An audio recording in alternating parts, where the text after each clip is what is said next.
Star Wars, Jedi Apprentice, The Rising Force, by Dave Wolverton. Read for you by The Expanded Universe Lives Forever. Chapter 1. The blade of the lightsaber hissed through the air. Obi-Wan Kenobi could not see its red gleam through the blindfold pressing on his eyes. He used the Force to know precisely when to duck. The searing heat of his opponent's lightsaber blade slashed overhead, nearly burning him. The air smelled like lightning.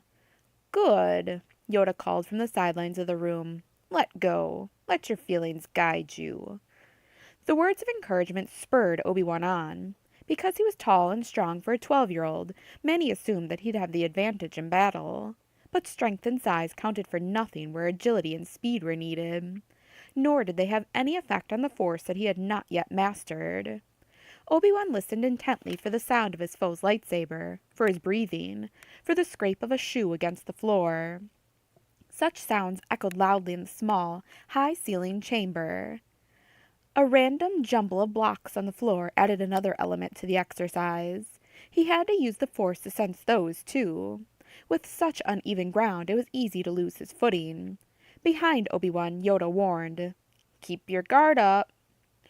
Obi-Wan obediently raised his weapon and rolled to his right as his opponent's blade slammed down into the floor beside him. He took a small leap back, clearing a pile of blocks.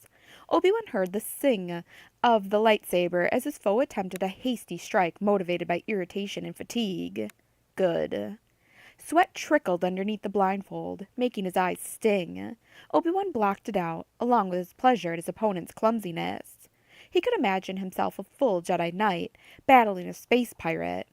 A Togorian with fangs as long as Obi-Wan's fingers.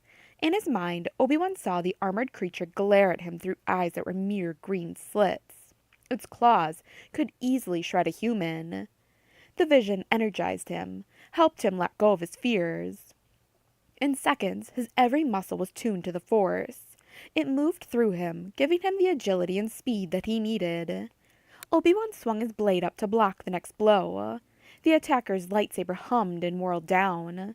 Obi-Wan leaped high, somersaulting over his attacker's head, and thrust his lightsaber down where the Togorian's heart would be. "Ah!" The other student howled in surprised rage as Obi-Wan's hot blade struck his neck. If Obi-Wan had been using a Jedi Knight's lightsaber, it would have been a killing blow. But apprentices in the Jedi Temple used training sabers set at low power. The touch of the blade only gave a searing kiss, one that the healers might need to tend. "That was a lucky blow," the wounded apprentice shouted. Until that moment, Obi-Wan had not known who he was fighting. He'd been led into the room blindfolded. Now he recognized the voice. Brooke Chun. Like Obi-Wan, Brooke was one of the oldest apprentices in the Jedi Temple. Like Obi-Wan, Brooke hoped to be a Jedi Knight.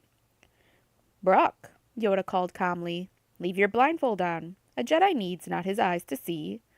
But Obi-Wan heard the boy's blindfold slap to the ground. Brooke's voice was choked with fury. "You clumsy oaf!" "Calm yourself, you will," Yoda warned Brooke in a sharp tone he rarely used. Every student at the Jedi Temple had his or her weaknesses. Obi-Wan knew his own too well. Every day he had to struggle to control his anger and his fear. The temple was a test of character as much as skill. Brooke struggled with his own simmering anger that could quickly ignite into hot rage. He usually kept it well under control, so that only other initiates had glimpsed it. Brooke also held grudges. A year ago, Obi-Wan had stumbled in a temple corridor, tripping Brooke, who had fallen. It had been an accident, caused by legs and feet that were growing too fast in both boys. But Brooke felt sure that Obi-Wan had done it on purpose. Brooke's dignity was very important to him. The laughter of the other students had goaded him. He'd called Obi-Wan an oaf then. Ofi-Wan. The name had stuck. The worst thing was that it was true. Often, Obi-Wan felt that his body was growing too fast. He couldn't seem to catch up with his long legs and large feet. A Jedi should feel comfortable in his body. But Obi-Wan felt awkward. Only when the Force was moving through him did he feel graceful or sure. "Come on, Ophi," Brock taunted. "See if you can hit me again. One last time before they throw you out of the temple." "Brock, enough," Yoda said. "Learn to lose as well as win, a Jedi must. Go to your room, you will." Obi-Wan tried not to feel the sting of Brock's words. In 4 weeks he'd turn 13 and would have to leave the temple. Taunts like Brock's were becoming more and more frequent as his birthday drew nearer. If he did not become a Padawan within the next 4 weeks, he'd be too old.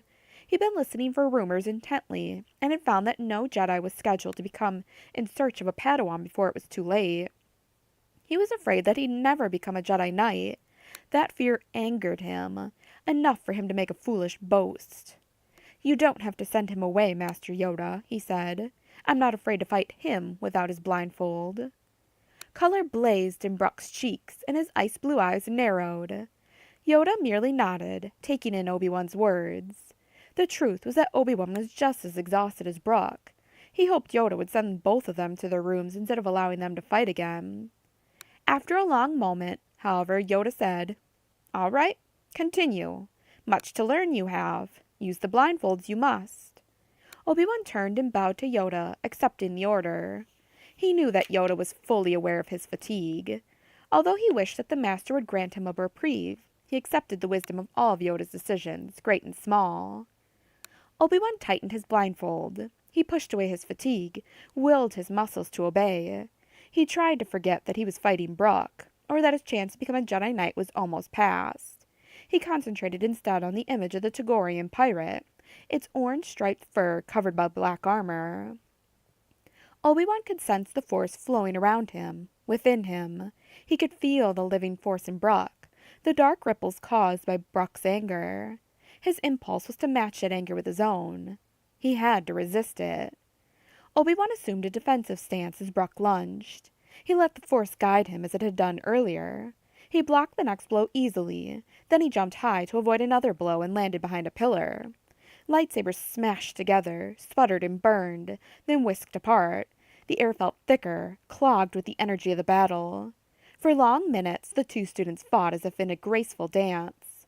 Obi-Wan leaped away from every attack and blocked every jarring blow. He did not try to hit Brock. "Let him see that I'm not clumsy," Obi-Wan thought bitterly.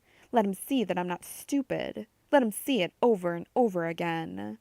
Sweat began to drench Obi-Wan's clothes. His muscles burned. He could hardly breathe fast enough to get the air he needed. But as long as he did not attack in anger, the force remained strong with him. He tried not to think about the fight. He lost himself in the dance. And soon he felt so weary, he did not think at all. Brock fought slower and slower. Soon, Obi-Wan did not even need to leap away from Brock's weary attacks. He merely blocked them, until finally Brock gave up. "Good, Obi-Wan," Yoda called. "Learning you are."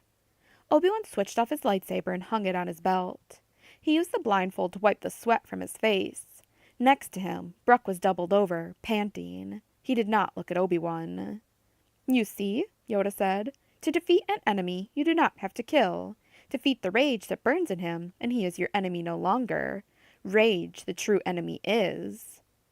Obi-Wan understood what Yoda meant, but Brock's glazed glare told Obi-Wan that he had not defeated his opponent's anger, nor had he won the boy's respect. The two boys turned to Yoda and bowed solemnly. A vision of his friend Bant rose in Obi-Wan's head. One of the best things about beating Brock would be telling her about it. "Enough for one day," Yoda said. "Tomorrow, a Jedi Knight comes to the temple seeking a Padawan. Ready for him you must be." Obi-Wan tried to hide his surprise. Usually when a knight came to the temple in search of a Padawan, rumors beat the arrival by days. That way, if a student wanted to earn the honor of becoming the knight's Padawan, he or she could prepare mentally and physically. "Who?" Obi-Wan asked, heart racing. "Who's coming?" "Seen him before, you have," Yoda said. "Master Qui-gon Jinn." Obi-Wan's hopes rose. Qui-Gon Jinn was a powerful knight, one of the best. He had been to the temple before to look at apprentices. Each time, he left without taking a new Padawan. Obi-Wan had heard rumors that Qui-Gon had lost his last Padawan in a tremendous battle, and had vowed never to take another. He came to the temple every year only because the Council of Masters asked him to. He would spend a few hours watching the pupils, studying them as if looking for something that no one else could see. Then he would leave, empty-handed, to fight the darkness alone. Obi-Wan felt his hopes dim. Qui-Gon had rejected so many students. What made him think that he would be able to please him? "He won't want me," Obi-Wan said in defeat.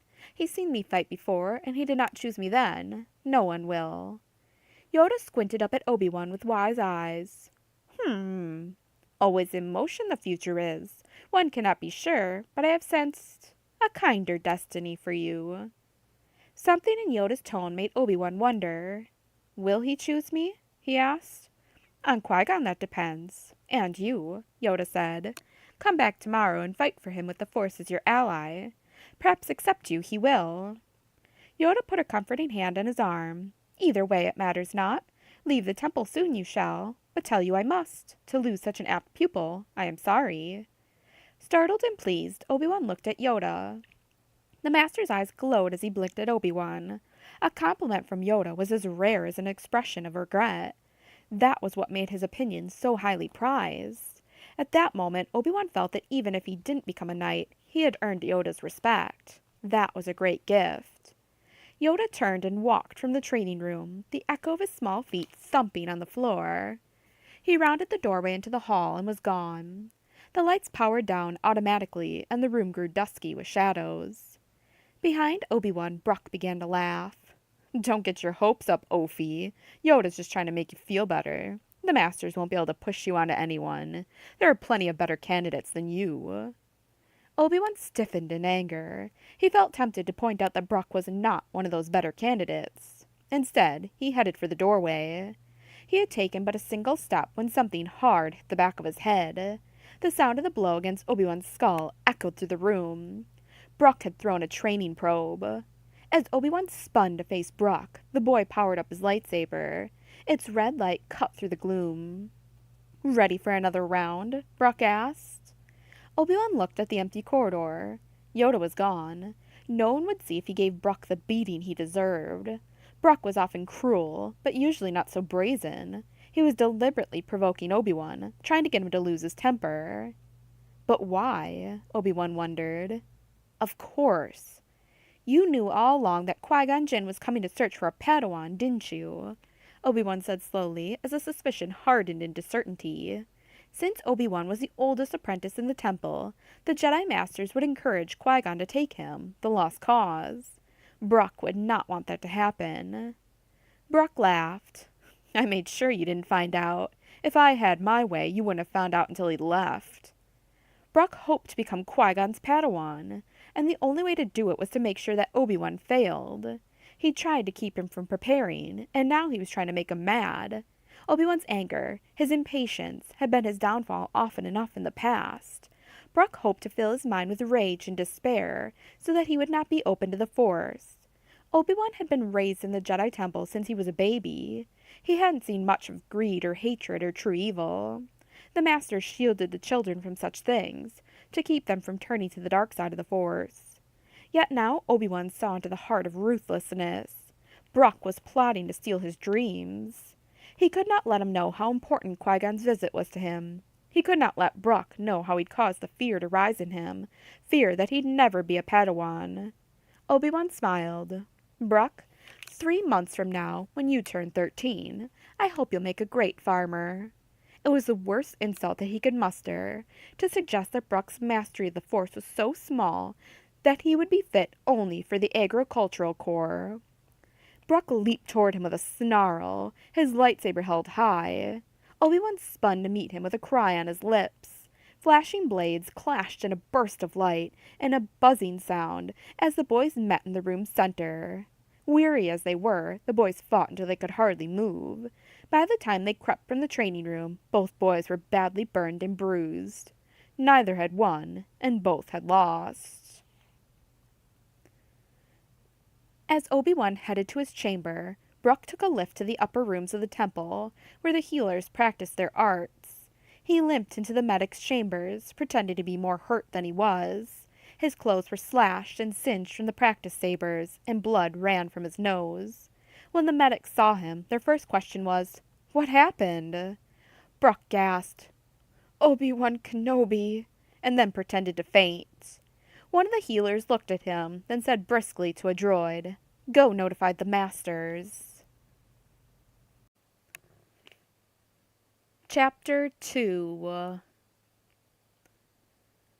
Obi-Wan Kenobi was bandaging his burns in his room when he got the bad news. He was trying to imagine ways to impress Qui-Gon in the morning. He considered ways to improve his fighting skills. Anything he might say or do to convince the knight that he was worthy to become a Jedi's Padawan learner. But then Docent Vant brought a datapad and showed him his orders. Suddenly, all of his plans and dreams were shattered. "Here now, it isn't that horrible," Docent Vant said. She was a tall, blue-skinned woman with an elegant head-tail that twitched nervously. Obi-Wan stared at the orders in shock.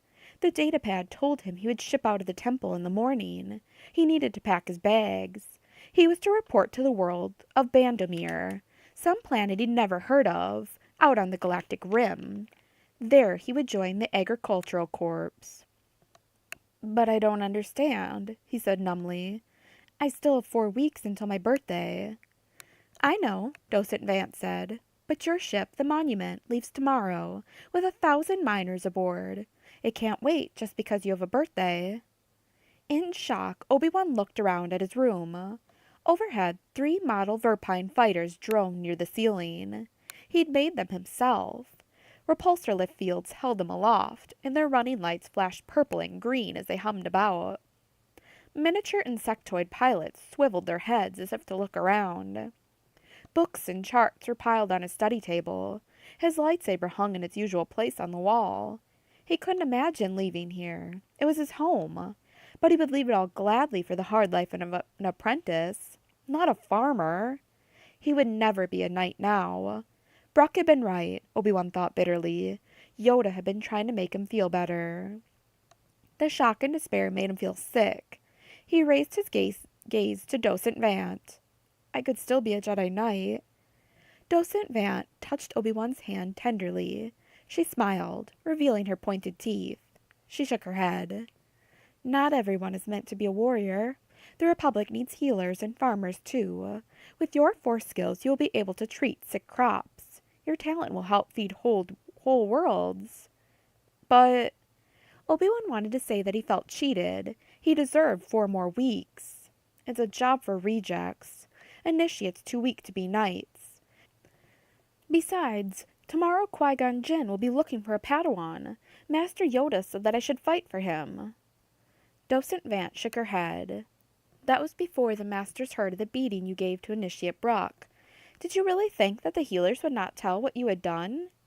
In dawning horror, Obi-Wan realized what had happened. Brock had set the trap, and he had walked straight into it. He wanted to protest, to say that he was innocent. It had been a fair fight. And healers. Surely Brock had not needed healers, except to back up whatever story he had told. "This is not the first time you have let your anger get the best of you," Docent Vant said. "But let us hope that it is the last." She nodded briskly. "Now, try not to look so sad. You will need to pack your bags and say goodbye to your friends tonight. The galaxy is a big place. They will want to see you before you go." She left, closing the door softly behind her. Obi-Wan was left alone with only the sound of the model fighters flying overhead. There was nothing else to do but pack his bags. Obi-Wan felt too devastated and ashamed to say goodbye. Not to Garen Muln, or Reeft, or even to his best friend Bant. They would feel angry and hurt if he left quietly, but he couldn't face them. His friends would want to know where he was going. Once he told them that he had been ordered to report to the Agricultural Corps, word would get around. He could imagine how some of the others would laugh. There was nothing he could say or do to clear his name. Because the truth was that if Brock had set the trap, he'd walked into it willingly, blindly, and without thought, perhaps. But it was his own will that led him there. What kind of Jedi would he make if he could fall for the tricks of a bully like Brock? Obi-Wan threw himself back on his sleep couch. He had let Master Yoda down. He had thrown away his one last chance by letting anger cloud his mind. Now his worst fear had come true. After all his years of training, he was not good enough to be a Jedi Knight. Yoda had always told him that anger and fear drove him too hard, that if he didn't learn to control them, they would lead him down a path he didn't want to follow. Befriend them, you should, Yoda had advised. Look them in the eye without blinking. Use faults as your teachers, you should. Then, rule you they will not. Rule them you shall.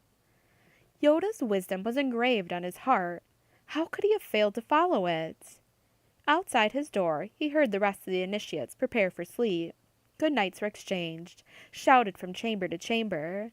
Finally, the lights powered down, and the halls were silent. Obi-Wan felt surrounded by the peaceful energy of the sleeping students.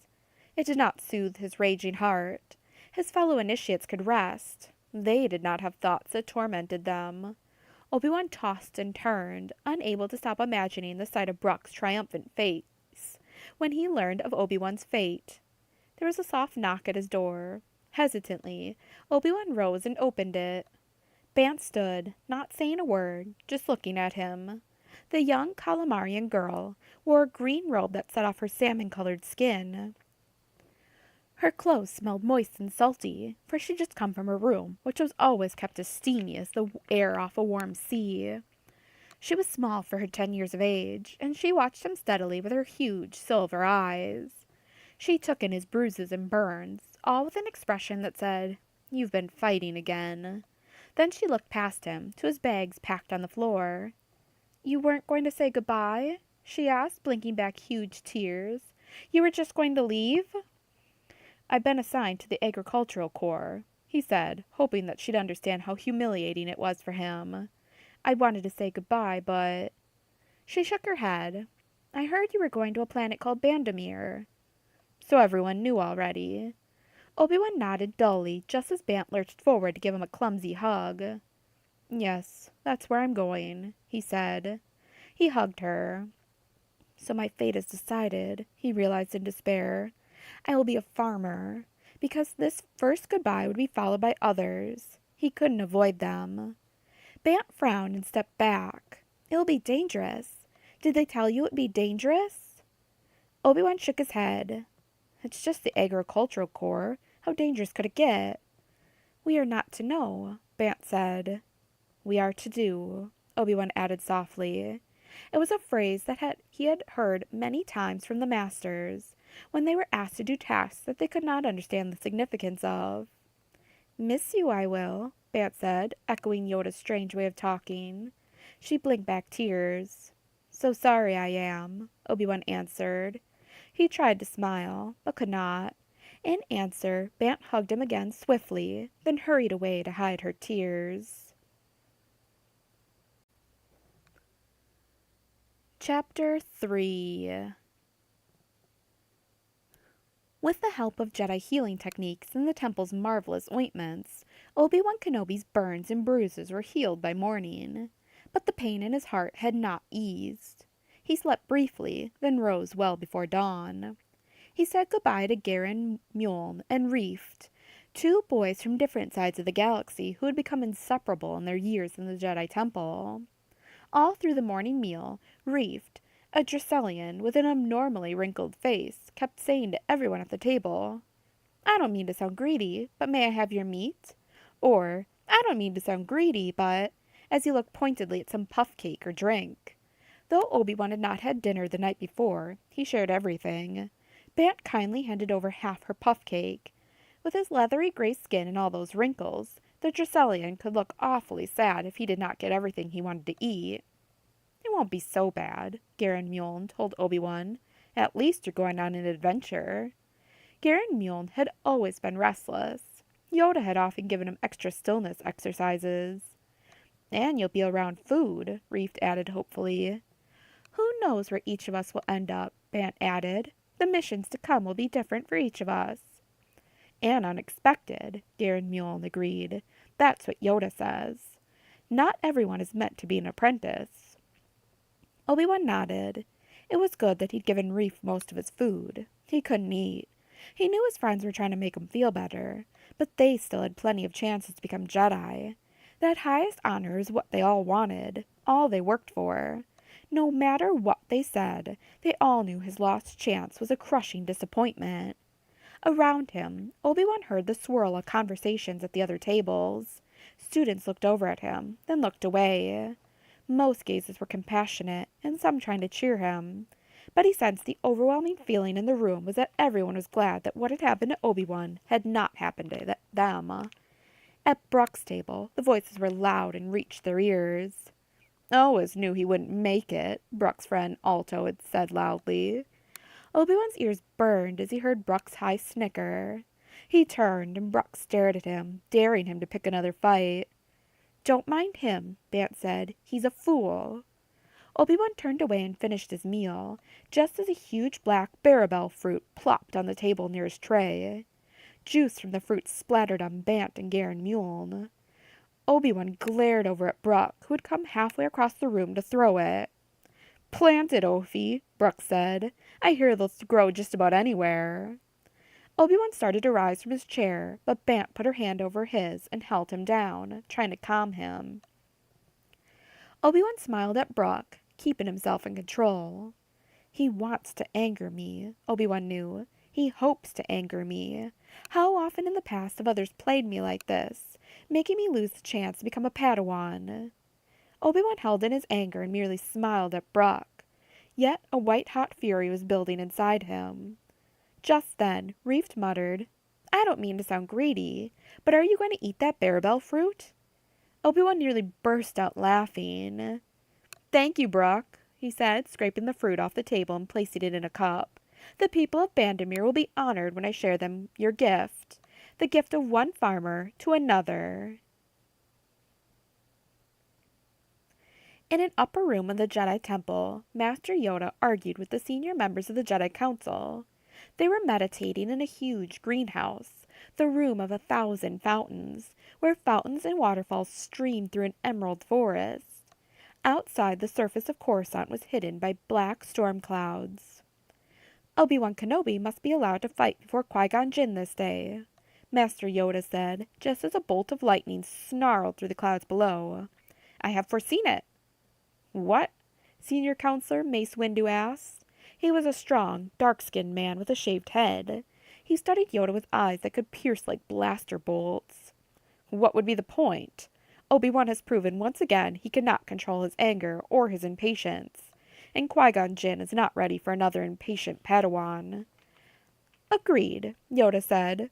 "Neither Obi-Wan nor Qui-Gon ready are, but the Force may yet bring master and student together." Mace Windu asked, "And what of last night, the beating that Obi-Wan gave to Brock?"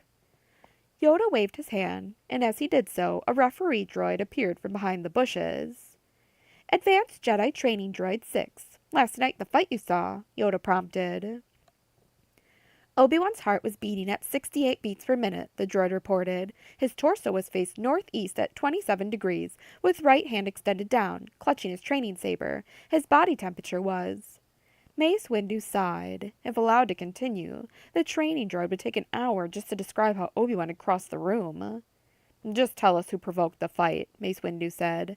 "Who said what, and then what happened?" The training droid, AJTD6, gave an indignant buzz at being curtailed. But after a glower from Mace Windu, it began the story of how Brock had provoked Obi-Wan into the fight.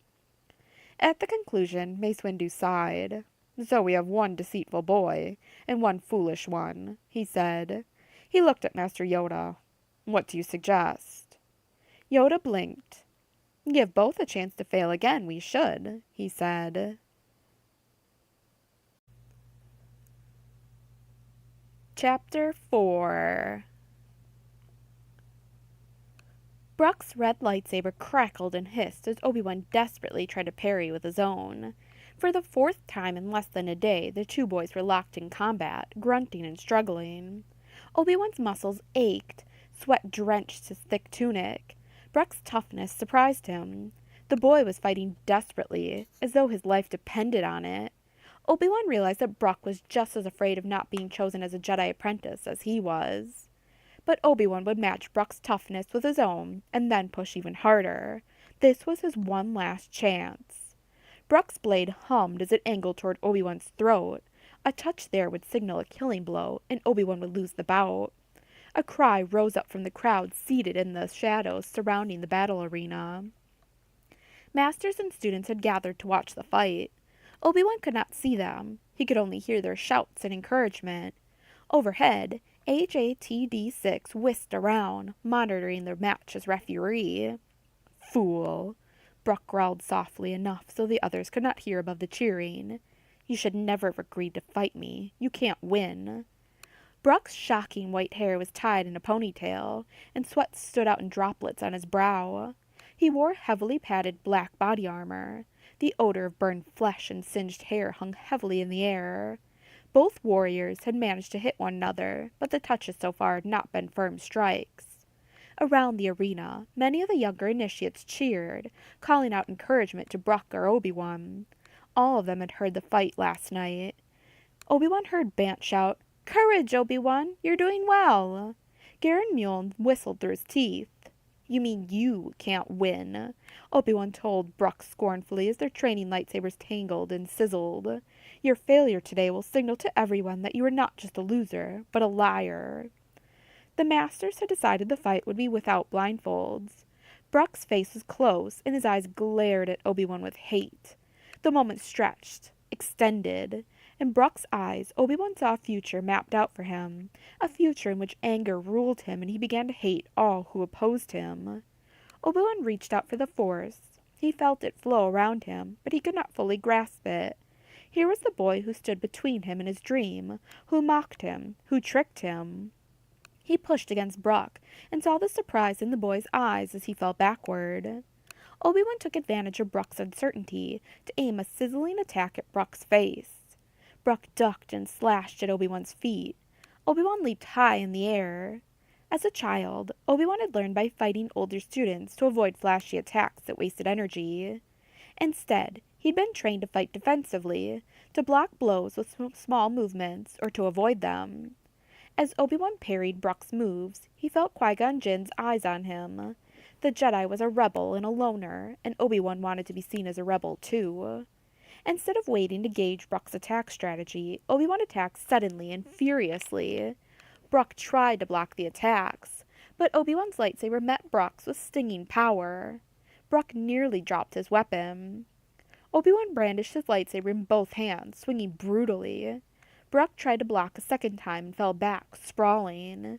His lightsaber switched off and went skittering over the uneven floor. Obi-Wan slammed down, a decisive blow that should have won the bout, but Brock managed to roll aside and grab his lightsaber. He barely had time to switch it on before Obi-Wan's lightsaber battered down again. This time, there was no blocking the blow. Obi-Wan's lightsaber was knocked back into him. Obi-Wan caught Brock cleanly between the eyes, burning his hair and scorching his skin. Brock cried out in pain as both lightsabers burned him, and Yoda announced, "Enough!" All around the arena, the initiates shouted and cheered. Bant's eyes were shining, and Reef's wrinkled face held more creases due to his wide smile. Obi-Wan backed away, panting. Sweat ran down his arms and face. His muscles ached from exertion. His head swam with dizziness. Yet he had never tasted such sweet triumph. He glanced into the shadows around the arena and saw Qui-Gon Jinn watching him. The Jedi Master gave him the briefest nod, then began speaking to Yoda. "I've won," Obi-Wan realized, a thrill rising within him. "I beat Brock soundly. Qui-Gon is impressed." He tried to keep his rising exhilaration in check. He bowed to Yoda and the rest of the Masters. Then he couldn't resist raising his lightsaber in the air to the cheers of his friends. Obi-Wan grinned and shook the lightsaber at a proud Bant, Reef, and Garen Muln. Perhaps he'd won more than an important fight. Perhaps he had won the right to become a Padawan. The cheers still rang in his ears as he went to the dressing chamber. He showered and changed into a fresh tunic. He was tossing his stained tunic into the laundry container when Qui-Gon Jinn entered the room. He was a big, powerful man, but his footsteps were soundless. "Who taught you to fight like that?" Qui-Gon asked. The Jedi had rough features, but his was a sensitive, thoughtful face. "What do you mean?" "Students in the temple rarely attack so viciously. They learn to defend, to wear one another down. They conserve their strength. Yet you fought like a very dangerous man. You left yourself open to attack time and again, and relied upon the other boy to take the defensive stance." I wanted to end it quickly, Obi-Wan said. The Force allowed it. Qui-Gon studied Obi-Wan for a long moment. I am not so sure. You cannot always rely upon your enemy to take the defensive stance. Your fighting style is dangerous, too risky. You could teach me better, Obi-Wan said evenly. The words invited the Jedi to ask Obi-Wan to be his Padawan. But Qui-Gon merely bowed his head and thought. Perhaps I could, he said slowly. The words caused a hope to rise in Obi-Wan, but only a heartbeat later it was dashed. Or perhaps no one could, Qui-Gon continued. You were angry with the other boy. I sensed anger in both of you. That's not why I wanted to win. Obi-Wan held Qui-Gon's gaze steadily, letting him know that he had fought to impress him, to show him how well he could serve him.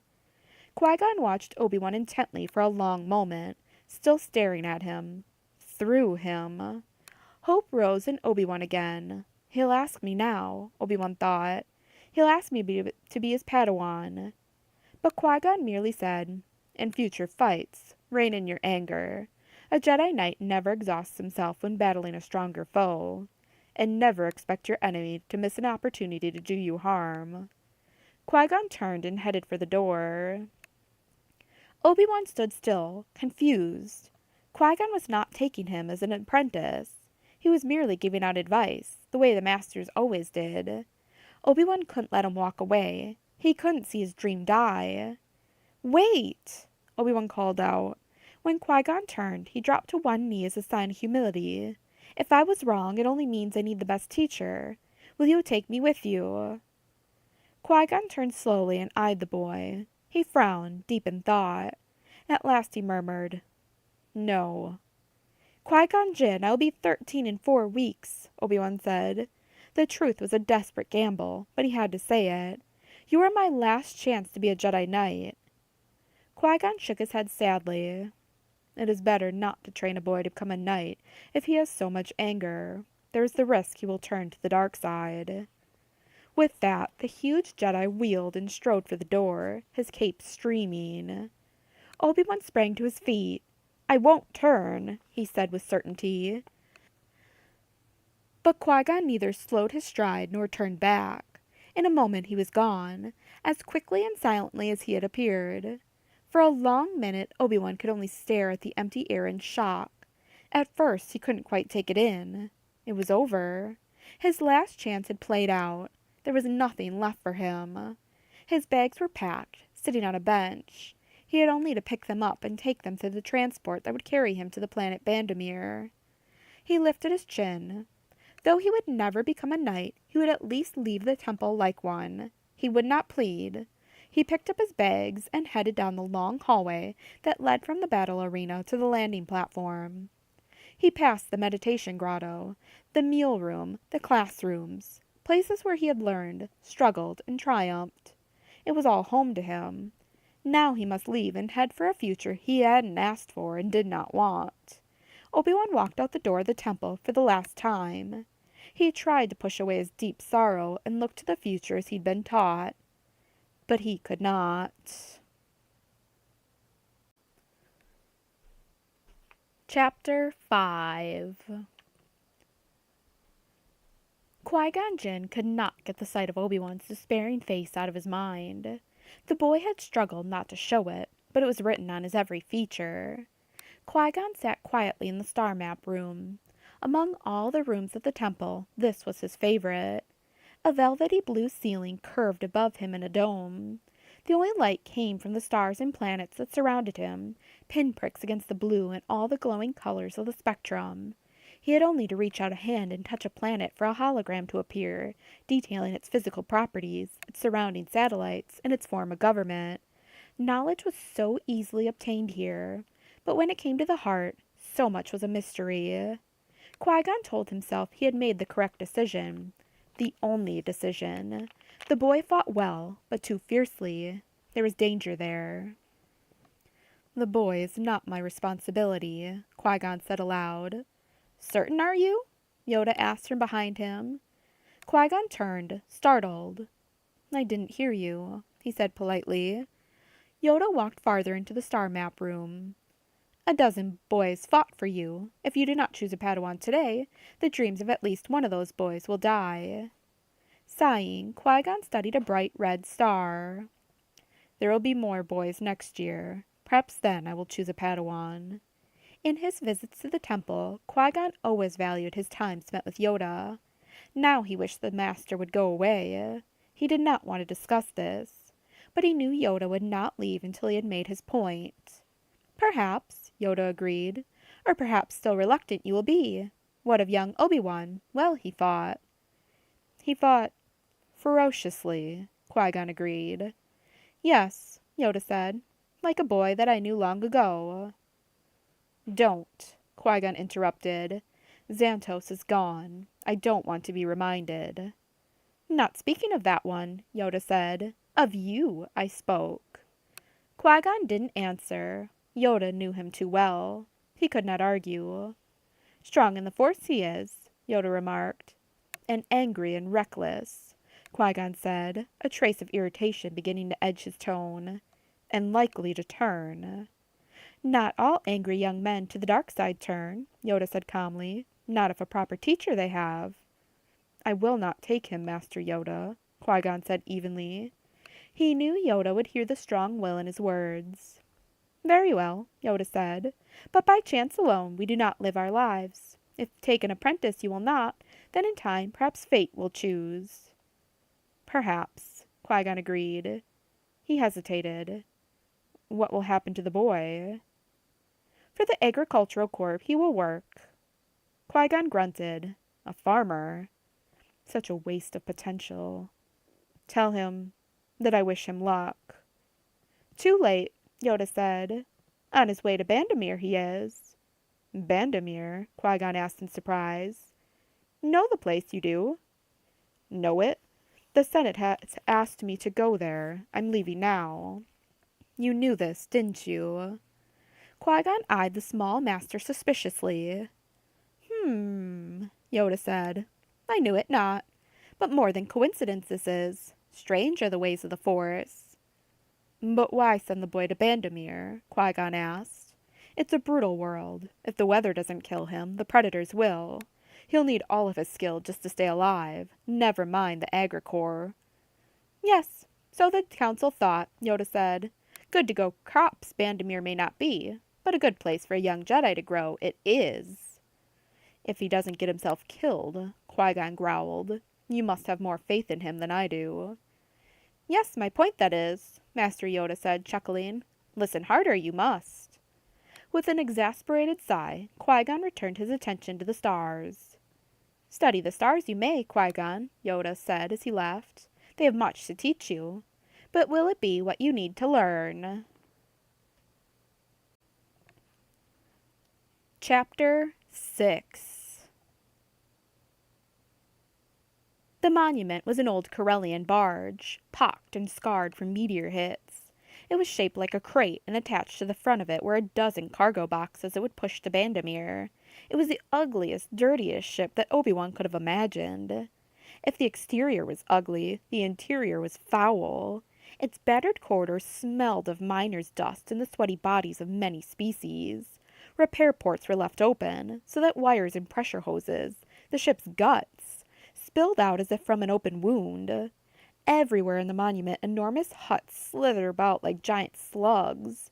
Whippids stalked the corridors with their moldy fur and tusks. Tall arcanons with triangular heads and glittering eyes moved in small groups. Obi-Wan wandered in a daze, his bags in hand. No one had been at the entry port to guide him. No one even seemed to notice him. He realized gloomily that he had left behind the datapad Docent Vant had given him. On it was his room number. He looked for a crew member, but he could only find miners being transported to Bandamere. Obi-Wan trudged on with gathering despair. The ship was strange and frightening. It was so different from the hushed, gleaming hallways of the temple, where he could hear the sounds of fountains whenever he walked. He knew every corner of the temple, knew the fastest route to get from the arena, where they practiced tumbling and balance, to the pool where he would dive from the highest tower. Obi-Wan's steps grew slower and slower. What was Bant doing now? Was she in class, or a private tutorial? Was she swimming in the pool with Reeft and Garenmule? If his friends were thinking of him, they would never imagine what a horrible place he had landed in. Suddenly, a huge hut blocked his path. Before Obi-Wan could say a word, the hut grabbed him by the throat and threw him against the wall. "Where do you think you're going, slug?" What?" Obi-Wan asked in surprise. What had he done wrong? He was just trudging down the hall. With a sense of unease, he noticed that two particularly evil-looking whippets stood behind the hut. "Bandamere," he stammered. The hut studied Obi-Wan as if he were a morsel of food. The creature's huge tongue rolled from its mouth and slid over its gray lips, leaving a trail of slime. "That's not a ship's uniform you're wearing, and you're not off-world." Obi-Wan looked down at his clothes. He wore a loose gray tunic. He suddenly realized that the hut in front of him wore a black triangular patch that showed a bright red planet like an eye. A silver spaceship circling the planet became the iris of the eye. Beneath the logo were the words, "Off-World Mining." The whippets wore the same symbol. "He must be from that other outfit," a whippet said. "Maybe he's a spy." The second whippet growled. "What's he got in those bags, you think? Bombs?" The hut pushed his huge, grotesque face close to Obi-Wan's. "Any miner who doesn't work for Off-World is the enemy," he roared, shaking Obi-Wan roughly. "You, slug, are an enemy, and we don't allow the enemy on Off-World turf." The hut's fingers were like huge slabs of meat. They tightened around Obi-Wan's neck, strangling him. Choking, Obi-Wan dropped his bags and grasped the hut's fingers. His lungs burned and the room spun. Using all his strength, Obi-Wan managed to pry the hut's fingers from his throat long enough to gasp a breath. He stared into the cruel, blank eyes of the hut, trying to summon his force powers. "Leave me alone," Obi-Wan gasped, struggling to breathe. He let the force carry the command of the hut, to batter his will, change his mind. This was not like fighting another student. He sensed a cruelty without conscience. There were no rules here, no Yoda to call off the fight. "Leave you alone? Why?" the hut roared with cruel amusement. "I'm getting off to a good start," Obi-Wan thought despairingly. The last thing he remembered was the hut's fist coming straight at him. Chapter 7. Obi-Wan woke on a cot in a warm, well-lit room. His vision was blurry and his head swam. A medical droid leaned over him, applying fresh glue to his cuts, checking for broken bones. A young human woman with reddish-brown hair and green eyes stood across the room, watching him. "Didn't anyone ever tell you not to tangle with a hut?" she asked. Obi-Wan tried to shake his head, but even a tiny movement rocked him with pain. He took a long breath. He called on his Jedi training to accept the pain as a signal his body was sending. He had to accept the pain, respect it, not fight it. Then he'd have to ask his body to begin to heal. Once he centered his mind, the pain seemed to ease. He turned to the woman. "I didn't seem to have a choice." "I know what you mean." The woman flashed him a brief grin. "Well, you survived. That's something." She walked closer to his bedside. "You're lucky I found you when I did. You're not one of ours." "Ours?" Obi-Wan asked. He squinted at her. She wore an orange jumpsuit with a green triangle on it. "We're the Arcona Mineral Harvest Corporation," the woman responded. "If you don't work for us, why do the off-worlders beat you?" Obi-Wan tried to shrug, but pain shot through his shoulder. Sometimes it was hard to respect his body's signal. "You tell me. I was only looking for my cabin." "You're a tough one," the woman said cheerfully. "Not everybody could withstand a pounding by a hut. Did you come on board looking for a job? We could use you at Arcona Harvest. I'm Clat Ha, Chief Operations Manager." She looked young to be running a mining operation. Perhaps 25. "Have a job," Obi-Wan said, trying to feel his mouth with his tongue. He was relieved to feel that all his teeth were still in. "I'm Obi-Wan Kenobi. I'm with the Agricultural Corps." Clat Ha's mouth fell open. "You're the young Jedi? The ship's crew has been looking everywhere for you." He tried to sit up, but Clat Ha briskly pushed him back. "Stay down. You're not ready to get up yet." He laid back and Clat Ha withdrew. Good luck to you, Obi-Wan Kenobi, she said. Watch yourself. You've stepped into the middle of a war. You're lucky to be alive. You may not be so lucky next time. She turned to leave, but Obi-Wan touched her hand. Wait, he said. I don't understand. What war? Who's fighting? Off-World's war, Clotha answered. You must have heard of them. Obi-Wan shook his head. How could he explain that he'd lived his whole life in the Jedi Temple? He knew more about the ways of the Force than the ways of the universe. Off-World is one of the oldest and richest mining companies in the galaxy, Clotha told him, and they didn't get that way by letting others compete with them. Miners who get in their way tend to die. Who's their leader? Obi-Wan asked. No one knows who owns Off-World, Clotha said. Someone who's been around for centuries, probably. And I'm not even sure that we could prove he or she is responsible for the murders. But the leader on the ship going to Bandamere is a particularly ruthless Hutt by the name of Jemba. Obi-Wan repeated the name in his mind. Jemba. It might have been Jemba who had beaten him. Ruthless? In what way? Clotha glanced over her shoulder, worried that someone would hear. Off-World uses the cheapest labor possible. Out on the Rim worlds, in places like Bandamere, half of Jemba's workers will be whipped slaves. But that's not the worst, Clotha said. She hesitated. What's the worst? Obi-Wan asked. Clotha's eyes flashed. About 5 years ago, Jemba was Off-World's chieftain on the planet Varistad, where another startup mining firm was also working. Varistad is a small planet without any air, so the workers all lived in a huge underground dome. Someone or something popped a hole in that dome, instantly destroying the artificial atmosphere. 250,000 people were killed. No one was ever able to prove that Jemba did it, but when the other company went bankrupt, he bought the mineral rights for practically nothing. He made a huge profit for Off-World. Now we'll have to deal with him on Bandamere. Obi-Wan said, Are you certain it was intentional? Maybe it was an accident. Clotha looked unconvinced. Maybe, she said, but accidents follow Jemba the way that stink follows whippets. Accidents like the one that happened to you. So take care. There was something she hadn't told him. Obi-Wan could sense it. Old pain and fear, the desire for revenge. Who did you know on Varistad? He asked. Clotha opened her mouth in surprise. Stubbornly, she shook her head. No one, she lied. He locked eyes with her. Clotha, we can't let this continue. The monument is an Off-World ship. They can't just go around beating people up. Clotha sighed. Maybe it isn't their ship, but Off-World's miners outnumber the crew 30-1. The captain won't be able to do much to protect you, so if I were you, I'd stay off their turf. You're welcome on our side of the ship any time. She headed for the door, then turned and flashed the grin that made her serious face look suddenly young and mischievous. If you can find it. Obi-Wan grinned back, but he still struggled against Clotha's acceptance of the injustice. He didn't understand it. He had grown up in a world where disputes were mediated and resolved. No obvious injustice was allowed to stand. Clotha, this isn't right, he said gravely. Why should we have to stay off their side of the ship? Why should you accept that? Clotha's face flushed. Because I don't want them on my side of the ship.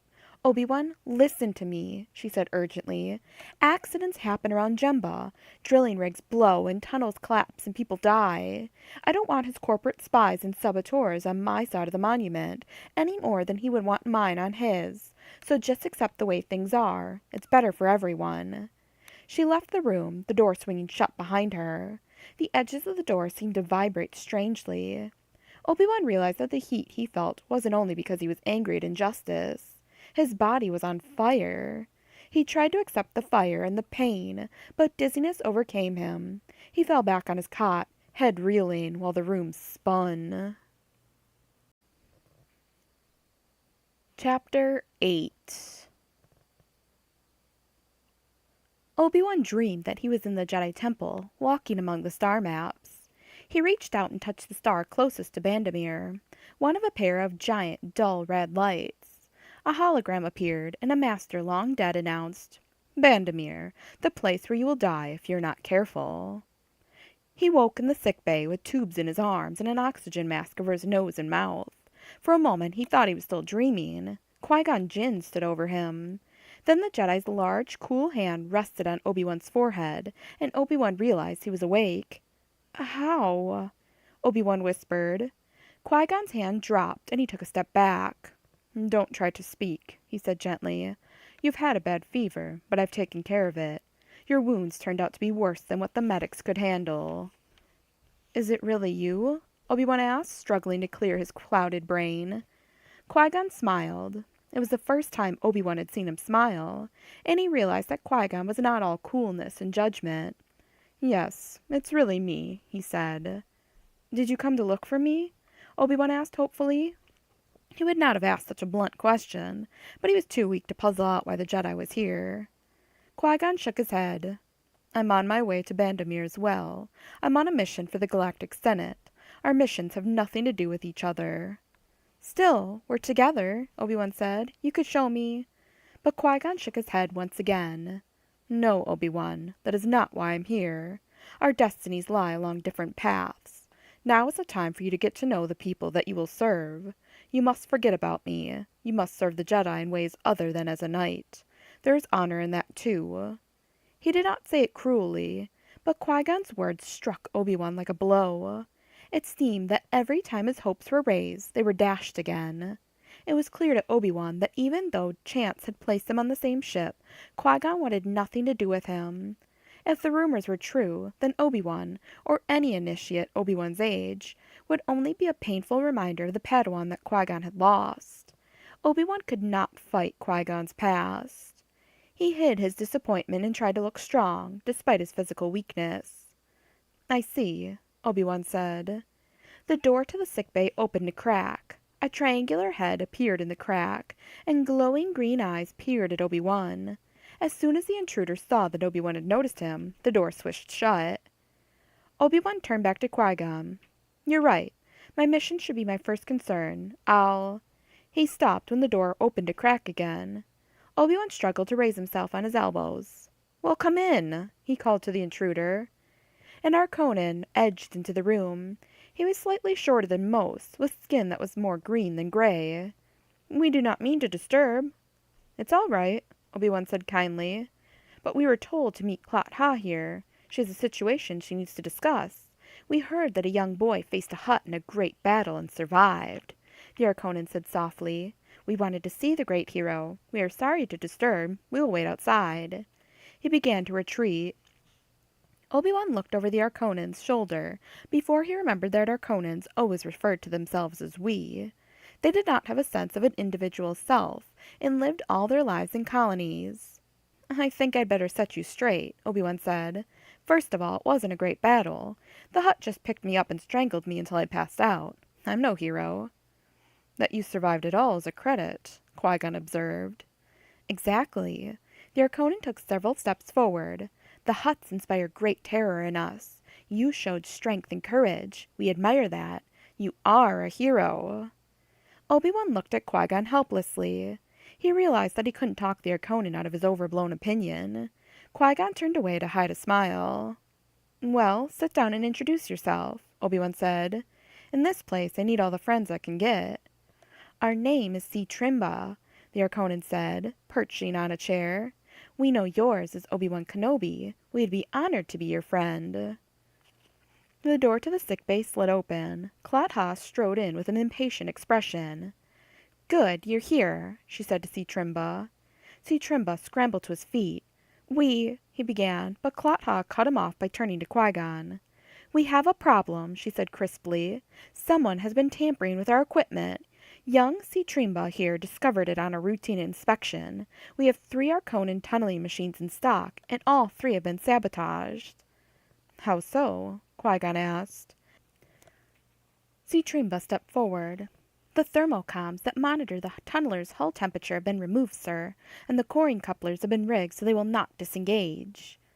"What does that mean?" Obi-Wan asked. Qui-Gon thought for a minute. "The Arconan tunnelers are vehicles that drill through rock and soil. As they do, the friction of the hull moving past all that stone makes the vehicle very hot. Without the thermocoms, the cooling system would not work. And with the coring couplers sabotaged, the driver of the tunneler would not be able to shut it off. The machines would simply keep digging until it melted from the heat. Everyone in it would die." Exactly, Clotha said grimly. I think that we know who's responsible. A booming voice came from the doorway, speaking in Huttese. Si batha ni bichi ta Jimba? Are you talking about me, the great Jimba? The hut outside the door was much larger than the one that had beaten Obi-Wan.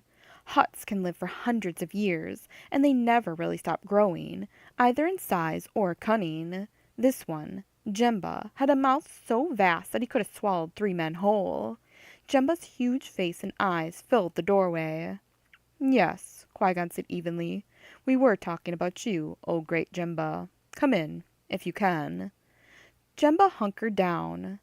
It has been many years since I could squeeze through such a small hole, Jedi, Jemba boomed. Why don't you come out here? He licked his lips. Qui-Gon walked to the doorway and faced the hut. You've been accused of sabotaging the Arconan's tunnelers. Ugh, Jemba said, drawing back a pace. He placed a hand over his uppermost heart, a Huttese gesture meant to indicate his innocence. Never. I swear, Jedi, I did not do it. Do I look like the kind of creature who would sneak around sabotaging other people's equipment?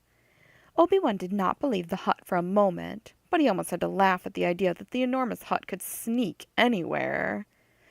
Of course I don't believe that you did it personally, Great One, Qui-Gon said, but one of your crew could have, under your direction. Ugh! Ugh! Jemba squirmed backward like a giant worm and pounded his hand on his uppermost heart again. I am hurt by such accusations. I know nothing of this matter. Look into my heart, Jedi, and you will see that I do not lie. Why does everyone think I am evil just because I am a Hutt? Jemba demanded. I am an honest businessman. Enough of this, Clotha said in disgust. She strode forward to face Jemba, her hands on her hips, just above the blaster strapped to her left leg. Of course it was one of your crew. I swear I know nothing of this matter, Jemba roared. Clotha reached for her blaster. Qui-Gon raised a hand, warning her back. Perhaps, Jemba said, his eyes narrowing craftily. Your people did it to hurt me. Your unreasonable hatred for me is well known. You've already asked the Mining Guild to have Offworld banned from Bandamere. Now, by casting suspicion on me and my crew, you hope to have me lawfully removed. I don't care whether you were removed lawfully or not, Clotha said furiously. I just want you gone. Exactly, Jemba roared. The huge hut looked imploringly at Qui-Gon. You see what I am faced with? How can a hut fight such unreasonable hatred? Excuse me, Jemba, Clotha said in a mock politeness, but it's not unreasonable to hate a lying, scheming, cowardly murderer. The hut's enormous body suddenly puffed in indignation. We have not even reached Bandamere, Jemba said, and this woman tries to discredit me before the Mining Guild. Now she tries to frame me. Listen to how she talks to me. There's no respect in her voice. I may not respect you, Jemba, Clotha spat back, but I certainly didn't frame you. Your lies are as pathetic as your denials. Jemba gave a roar of anger and launched himself at Clotha. He hit the doorframe, which began to creak and splinter under the pressure. Trimba, terrified, hissed and pressed himself against the wall. Obi-Wan watched in fascination. The hut could bring down the entire sick bay. Clotha drew her blaster, but Qui-Gon stepped in front of her and raised his hand. He locked eyes with the hut. Obi-Wan felt the power of the Force fill the room. Enough, Qui-Gon said quietly. Jemba stopped pushing to get inside the room. The hut knew he could not get to Clotha.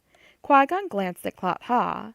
Slowly she lowered her blaster and returned it to the holding device on her leg. Obi-Wan had to admire Qui-Gon's skill. He felt a pang of regret. There was so much he wished he could learn from the Jedi. Now, Qui-Gon said in a reasonable tone, let us review the situation. The machines were sabotaged. Yet both of you insist you did not do it. There is nowhere to take this except open warfare. Qui-Gon looked at each of them in turn. That is something that neither of you wish for, I am sure. Jedi, Jemba said, you think yourself to be a fair man, but when Hutts and humans argue, even the fairest of men join sides against my kind. The Hutt's voice boomed in a tone of pure venom. "If it is war that she wants, then war will come. And if you take her side, I swear I will squash you like a ptah fruit. Your Jedi status does not protect you." Menace hung thick in the air. It was clear that the Hutt meant everything he said. He was willing to kill anyone who stood against him. Obi-Wan had never encountered a creature of such malice. It'd be so easy to solve the situation, Obi-Wan thought. The Hutt was vulnerable, trapped in the small hallway outside the sick bay. Qui-Gon could draw his lightsaber, lunge forward, and slice the Hutt in half. But Qui-Gon merely nodded his head graciously. "Thank you for the warning," he said simply. Of course, Obi-Wan realized. The warning is a gift. Jemba nodded as if satisfied, then slithered down the hall. Clot-Ha let out a long breath. "Well, that went well," she muttered. She hurried to the door. "I have to warn my people. If this isn't war, it's something close to it." Clot-Ha raced out. Qui-Gon shook his head sadly. There is a strong hatred between those two. Neither of them will listen. "I don't understand," Obi-Wan said. "Why did you let the Hutt go? He may be innocent of the crime of which he's been accused, but I'm sure he's guilty of others." "Yes, he's guilty," Qui-Gon agreed. "But Clot-Ha can defend herself. As Jedi, we are bound to defend only those who have no other means of defense. Still, one of Jemba's crew has to have sabotaged those tunnelers. Why doesn't he try to figure out who did it?" Obi-Wan asked.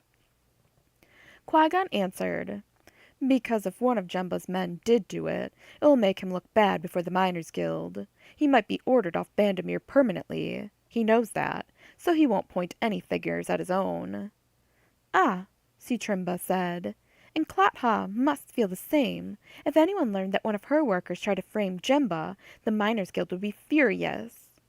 "But it shouldn't be hard to find out who really sabotaged the tunnelers," Obi-Wan pointed out excitedly. Qui-Gon cocked his eyebrow. "This is not your affair," he warned. "If you went looking for those thermocoms, all you would find is trouble. You must stay out of it, and stay away from the off-world side of the ship. You're not fully recovered yet, Obi-Wan." With that, Qui-Gon turned and strode from the room. Obi-Wan waited for the few seconds, then he carefully got up from bed. "But the Jedi said you're not recovered," Trimba cried in concern. "Trimba," Obi-Wan said slowly, "how big are those thermocoms?" "Not big." Trimba held his hands up 8 centimeters apart. "Not hard to conceal." "If we find those thermocoms, then we'll know who did it," Obi-Wan asserted. "That's true, Obi-Wan," Trimba agreed. Then he stopped and made the same odd hissing sound again. "We are sorry, but when you say we—" "I mean you and me," Obi-Wan said. "Ah," Trimba said. His greenish skin seemed to pale. "We would have to go to the off-world side of the ship." "I know," Obi-Wan said quietly. He knew the risk, and Qui-Gon had ordered him not to. But he was not Qui-Gon's apprentice. He was not honor-bound to obey him. No doubt Qui-Gon thought him unworthy of the task ahead, but Qui-Gon's hesitations paled next to the Jedi principles. Justice must be sought out. "See, Trimba, Clot-Ha has great courage," Obi-Wan explained, "but Jemba has power on his side. He is ruthless as well as cunning, and he will stop at nothing. Therefore, he has to be stopped. It's as simple, and as difficult as that. I understand if you don't wish to help. Truly, we will still be friends." Trimba swallowed. "We will follow you, Obi-Wan," he said. Chapter 9. Obi-Wan's sense of purpose made him feel strong again. He and Trimba decided to search the Arconan half of the monument. It made sense to be able to eliminate the easiest task first. Obi-Wan and Trimba were able to search the kitchens, storage rooms, exercise rooms, and lounges without looking suspicious. Obi-Wan even had Trimba lower him down the garbage chutes. They found no sign of the stolen thermocoms. "We have to search the cabins, Trimba," Obi-Wan said, picking a stray piece of garbage from his hair. He sighed. Over 400 Arconan miners were in those cabins. He couldn't imagine that they would just let him search their rooms. "There will be no problem, Obi-Wan," Trimba replied. Obi-Wan had forgotten how Arconans think. They had no words for me or mine. So Trimba wandered from cabin to cabin, searching each bunk and storage compartment. A dozen times our Conans asked, "What are we doing?" Each time Trimba would merely answer, "We are looking for something that was lost." To which the Arconan would ask, "May we help find it?" And Trimba would answer, "We need no assistance." Then Trimba and Obi-Wan would search the room and leave. But not all the workers for Arcona Mineral Harvest were Arconan. Some were short, silver-haired Murians, returning to Bandamere, some human. Obi-Wan had to treat these carefully. More than once he found himself using the Force to convince some burly miner to let him search. It was exhausting work for someone who was still recovering, but Obi-Wan ignored his own pain and weariness. A Jedi did not give in to such feelings. After a long day, Obi-Wan and Trimba went to the kitchens for a late meal. Obi-Wan ate a full dinner of roast gorak bird cooked in mala petals from Alderaan. Ate Arconan fungi covered with dactyl, a type of yellow ammonia crystal. The Arconan's food smelled... well, the fungus wasn't bad, but the dactyl smelled like poison. Obi-Wan wrinkled his nose. How could anyone eat that stuff? Trimba smiled. His faceted eyes glittered. Some creatures wonder how humans can drink water, yet you take delight in it. Dactyls as necessary to us as water is to you. Having said that, he took a couple of crunchy yellow stones and popped them in his mouth like candy. When Obi-Wan reached for some salt, Trimba pulled his own plate away in fear. "Salt increases our need for dactyl 100-fold, Trimba explained. "It is a very dangerous substance to our Conans." Obi-Wan sprinkled the salt on his gorak bird. "We all have our own poisons, I guess," he said cheerfully, taking a bite. Trimba grinned at him and crunched on his dactyl. It was almost like being back at the temple, eating with Banter Reefed, Obi-Wan thought. He missed his friends, but he liked Trimba more and more as he spent time with him. The Arconan had a courage and determination that impressed him, and Obi-Wan was aware that it took nerve for an Arconan to break off from the group and help a stranger. "You know," Obi-Wan remarked, "there's one thing I don't understand. Jemba puts on a good show, but I sense that he's afraid of Clot-Ha and the Arconans." Trimba swallowed his mouthful of dactyl and fungi. "We think you're right, Obi-Wan. He fears us. Even though it is not our intent, he knows that we will destroy him." "How is that?" Obi-Wan asked. "In off-world mining, the chiefs and overseers make fortunes, while the common workers make nothing. Many of them are slaves. But at Arcona Mineral Harvest, we have no chieftains, no overseers. Each worker shares in the profits. This did not bother Off-World until Clot-Ha became our chief operations manager. She wants to expand our operations, so she contacts the better workers at Off-World. If they are slaves, she offers to buy them and set them free if they will work for us. If they have signed work contracts, she offers to buy the contracts." "That sounds fair," Obi-Wan said. "It is fair," Trimba agreed. "That is exactly why Jemba fears us. Many good workers wish to join us. As good workers join, only the bad will stay at Off-World." "I see," Obi-Wan said. "So in a few years, Jemba will have only chiefs with no one to boss around. He'd hate that." Trimba grinned, then turned serious. "But Jemba has stalled us. He has raised the price on labor contracts and slaves. We can no longer afford to hire off-world workers." Obi-Wan was beginning to see that the galaxy was a far more complicated place than he'd realized. The temple had prepared him for so many things, but they had not prepared him for this. He had known that most worlds in the galaxy had outlawed slavery, and he had assumed that it was rare, but here were hundreds of workers locked in an illegal practice. Obi-Wan was horrified at the idea of slavery. Since Off-World had paid good money to buy and train slaves, the company wasn't likely to sell them cheap, or to let them go without a fight. Clot-Ha had been right when she told Obi-Wan that he had stepped into a war. This battle would probably rage through mining camps on hundreds of worlds. He wanted to race to the other side of the ship, lightsaber in hand, and right every wrong. But that wasn't the way, he knew. He had to find those thermocomms. Exposure was the only way to fight Jemba. He pushed his plate away. "We've searched everywhere on this side of the ship, he said. "The thermocomms must be in off-world territory." The Arconan boy took a deep breath, then released it slowly. "Good. We are pleased." "Pleased?" Obi-Wan asked. "But now we have to invade off-world territory. I thought you were terrified of Hutts." That we are, C. Trimba agreed. But still, we are pleased because if the thermocoms are not here, it means that we are innocent. Someone at Off-World Mining is really trying to kill us. Yes, I can see how that would be comforting, Obi-Wan teased, though he did understand. The Arconans were hatched from eggs and raised in a huge nest, with hundreds of brothers and sisters growing together at a time. From their youth they were trained to think of themselves as a group. The thought that any Arconan, any of C's brothers or sisters, would do something that might hurt or shame the group must have filled the young Arconan with dread. So are you ready to search and hunt territory? Obi-Wan asked. We'll have to find a way to sneak over. C. Trimba pushed away his plate of fungi and dactyl. As we said before, Obi-Wan, we will follow you. Obi-Wan grinned. You might be sorry you said that. Chapter 10. Obi-Wan and C. Trimba crawled forward through the air shaft and gazed through a grate down into a dark cabin. A huge whippet was lying asleep on a bunk, a ball of sour-smelling fur. The odor of cheap Dracelian beer filled the room. This cabin looked like a monument to filth, just like all the others Obi-Wan had seen today. The whippet wore dirty, half-cured hides from his homeworld, Atula. Piles of painted animal skulls were stacked in every corner, looking like hunting trophies. Worse than that, Obi-Wan could see that Hutts had been bunking in the same room. The floor was littered with the furry parts of half-eaten small animals. Obi-Wan studied the shadowy scene below for a long minute. The whippet was probably drunk. Otherwise he would have been out playing sabacc or some other card game with his friends. But something felt wrong. Maybe the whippet was only faking sleep. It could be a trap. Obi-Wan tried to peer farther into the room. It looked empty but for the lone whippet. He couldn't see the corners of the room, however. His unease deepened. He could feel dark ripples in the Force. But what did it mean?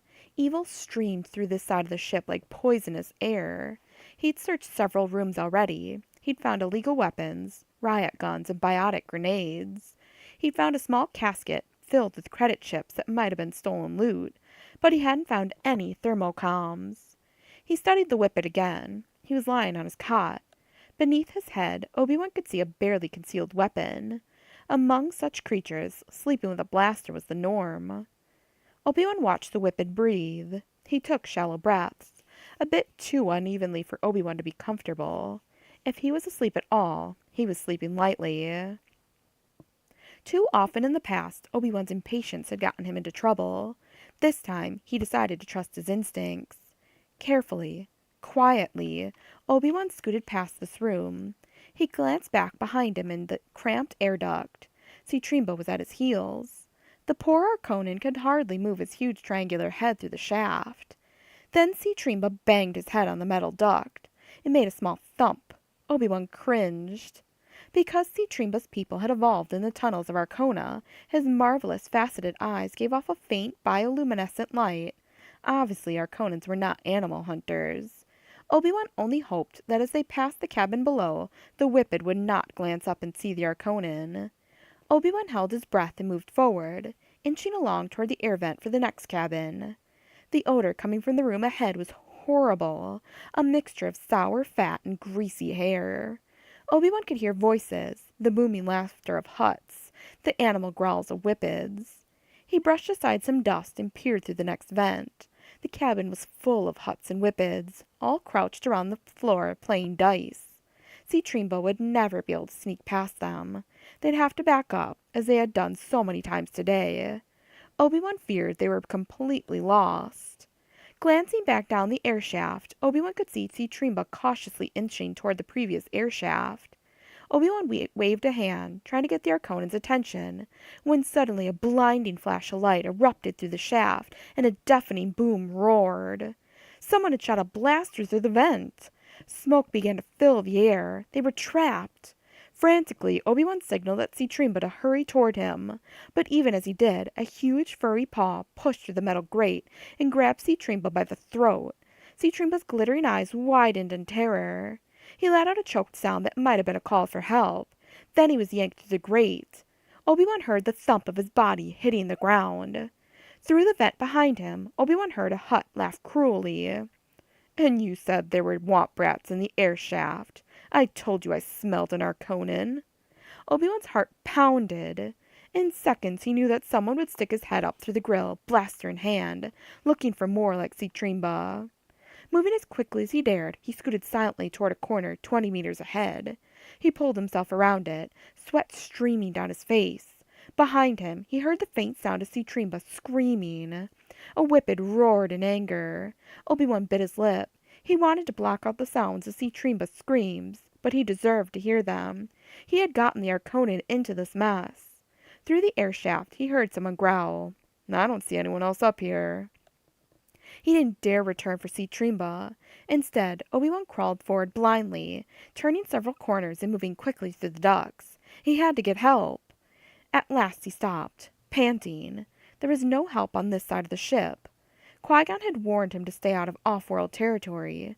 Now Obi-Wan realized he had to go back. The Hutts and Whippets would think Citrimba was a spy. They might try to torture a confession from him. They might even kill him, and they wouldn't wait long. He had been so foolish. He should have realized how difficult it would be to penetrate this side of the ship. He had led Citrimba straight into danger. He had taken advantage of Citrimba's loyalty to him. Maybe Qui-Gon's hesitation about him had been right all along. Maybe he didn't deserve to be a Jedi. Obi-Wan wiped the sweat from his eyes with the hem of his tunic. He made sure his lightsaber was holstered securely. Then he turned back to help his friend. Chapter 11. Qui-Gon swung his legs over his sleep couch. He felt his heart pound in his chest, every muscle on alert. But why? He had been resting when he had sensed it. It felt as though danger was near, but Qui-Gon was not in danger. Suddenly, he recognized the feeling. He had experienced it before. Jedi sometimes sense when other Jedi close to them is in trouble. At times, they can even see a vague picture of what that trouble might be. Qui-Gon searched his mind, but did not see anything clear, only haze. Obi-Wan, he murmured. It had to be the boy. Qui-Gon fought against the feeling. It was ridiculous, absurd. The boy was not his Padawan. Why would there be such a strong connection between them? Yet there it was. Yoda would be pleased.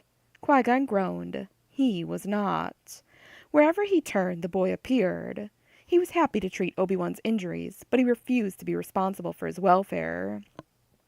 If the boy had gotten himself into some sort of mess, he would just have to find his own way out of it. Qui-Gon stretched out on the sleep couch again, but this time, although he could quiet his body, he could not quiet his mind.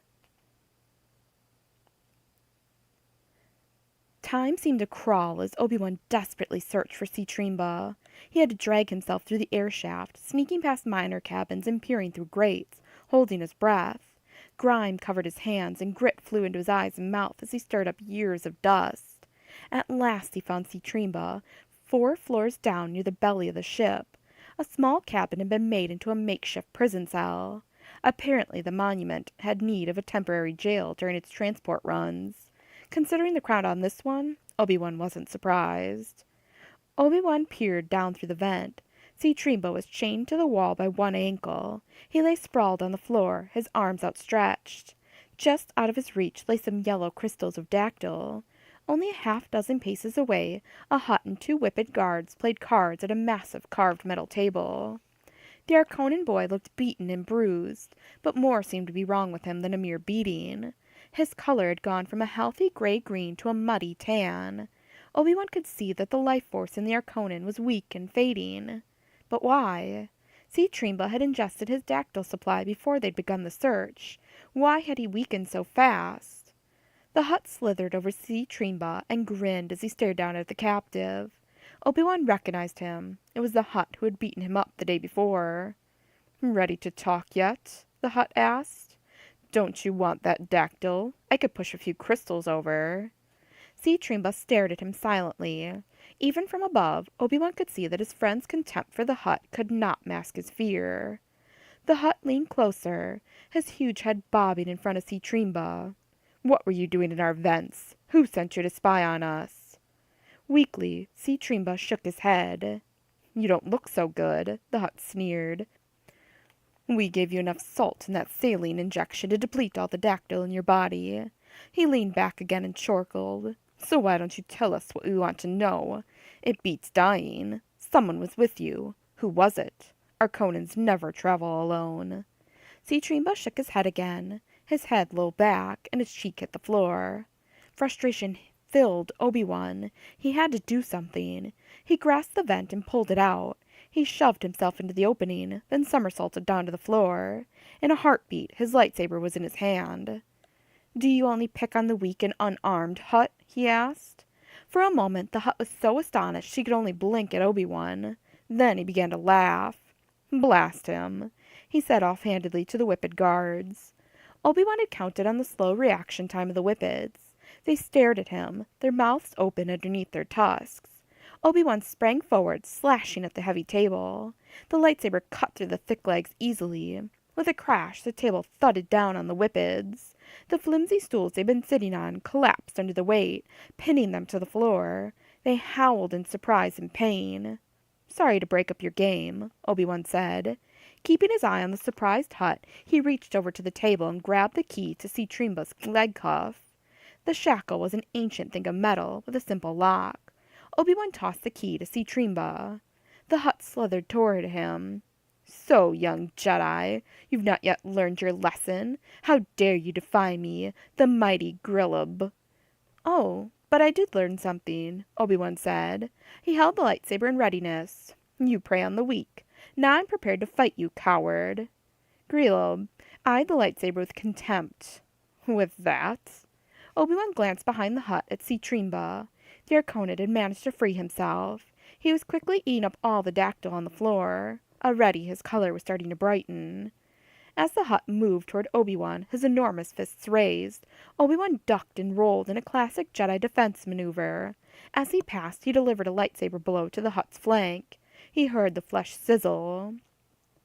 Grillub roared in fury as he staggered back. His enormous bulk made him clumsy, and he fell onto the table, crushing the Whippet's legs even more.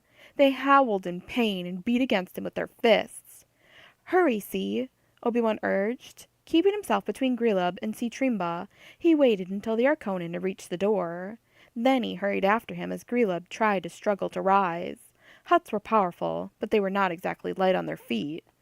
"You won't get away with this, Jedi," Grillub bellowed. "That Arconin is a spy. This is war." Obi-Wan ignored him. He half-dragged Citrimba down the hallway. Lucky for them, the lower level wasn't well trafficked. They were able to reach the Arconin boundary without any more encounters. As they crossed onto the Arconin side of the ship, Obi-Wan saw 2 Arconin border guards hurry away.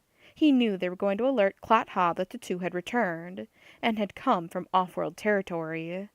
That meant, of course, that Qui-gon would discover that Obi-Wan had disobeyed his order. Citrimba stopped. He turned to Obi-Wan, his luminous eyes glittering once again with the same warm light. "We thank you, Obi-Wan. We owe our lives to you." "You owe your capture to me, too," Obi-Wan answered ruefully. "I'm sorry, Citrimba." "But once again your courage saved us," Citrimba said, grasping his shoulder. "What about your courage?" Obi-Wan countered. "Think about it, Citrimba. You were dying, and you still would not betray me. You just faced down a Hutt." A slow smile spread over Citrimba's face. "So we did," he said, pleased. "So we did." "Don't get too cocky," Obi-Wan said with a sigh. "We still have to face Clat-Ha and Qui-Gon. They aren't going to be happy about this."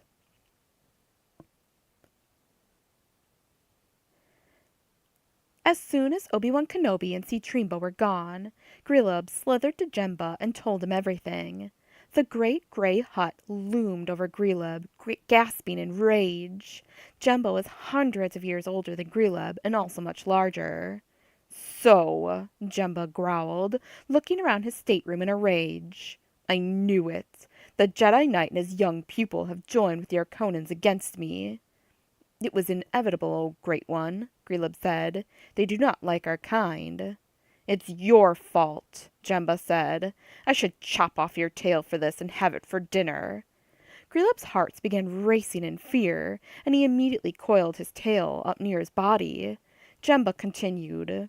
"If you were going to sabotage the tunnelers, you should have waited until we got to Bandamere." Grillub tried to look hurt by the accusation, but Jemba did not fall for it. The huge hut slapped Grelib's face hard enough so that Grelib felt as if his brains had turned to jelly. After picking himself up off the floor, Grelib said, "You've never complained about my methods before."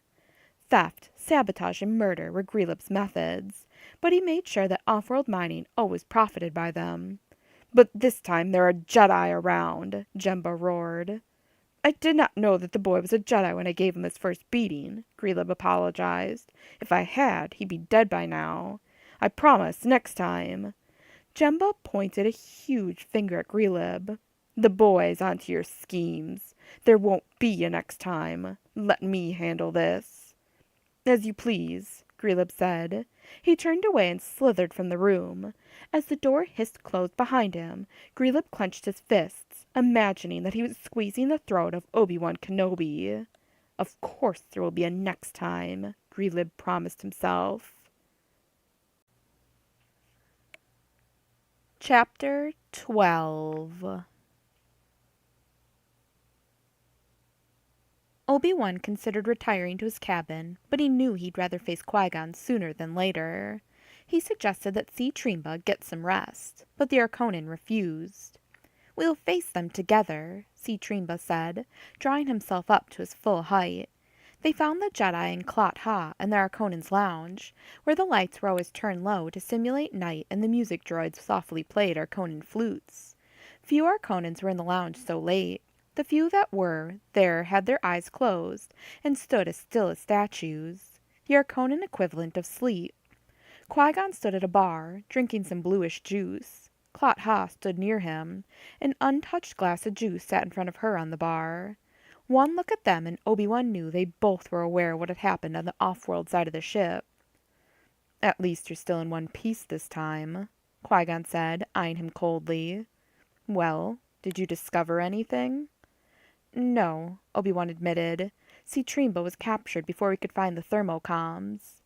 "Obi-Wan rescued us," Tremba praised. "We were shackled to the floor and he stood up to Grelib the Hutt by himself." "A man who puts himself in the path of danger deserves to face it alone," Qui-Gon said sternly. Obviously, Obi-Wan's bravery did not impress him. Tremba quieted, shooting a look at Obi-Wan that said, "We tried."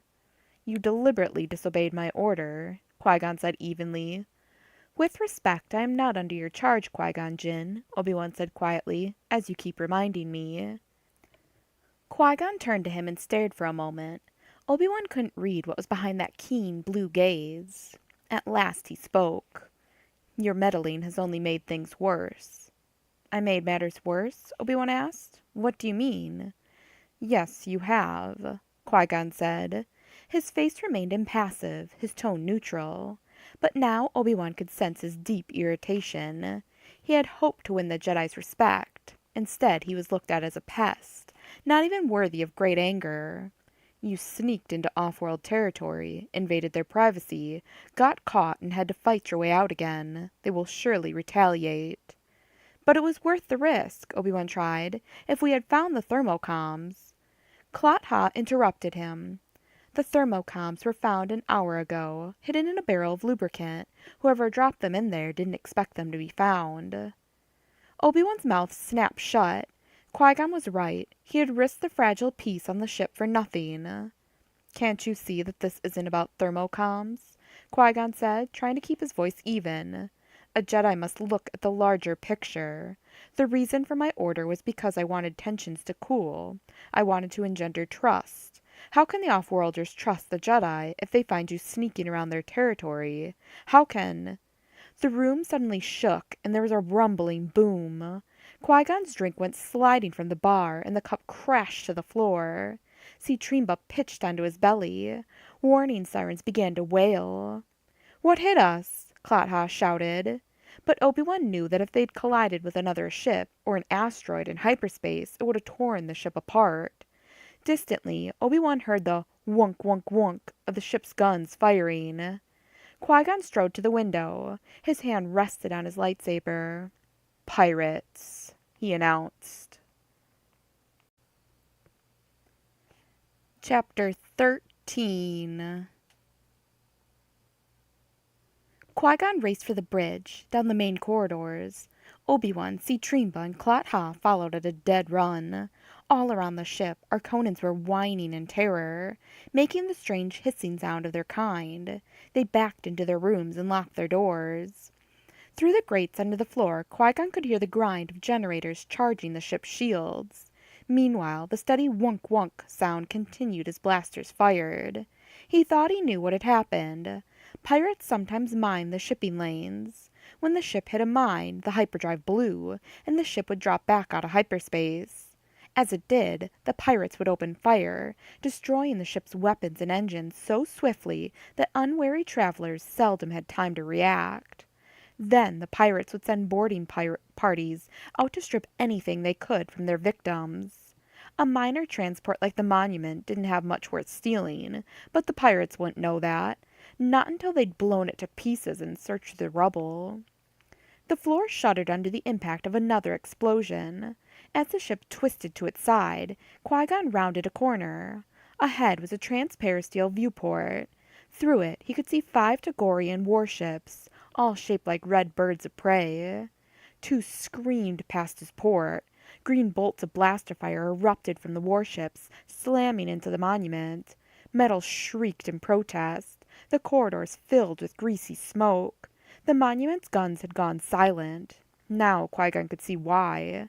The gun turrets had been blown away. Bits of burning slag lit up like glowing stars where the turrets had once stood. The Monument floated dead in space. Though fire alarms sounded, no one on the bridge was shouting orders. Now a Togorian cruiser raced toward the ship. Qui-Gon stood, watching helplessly as the cruiser approached.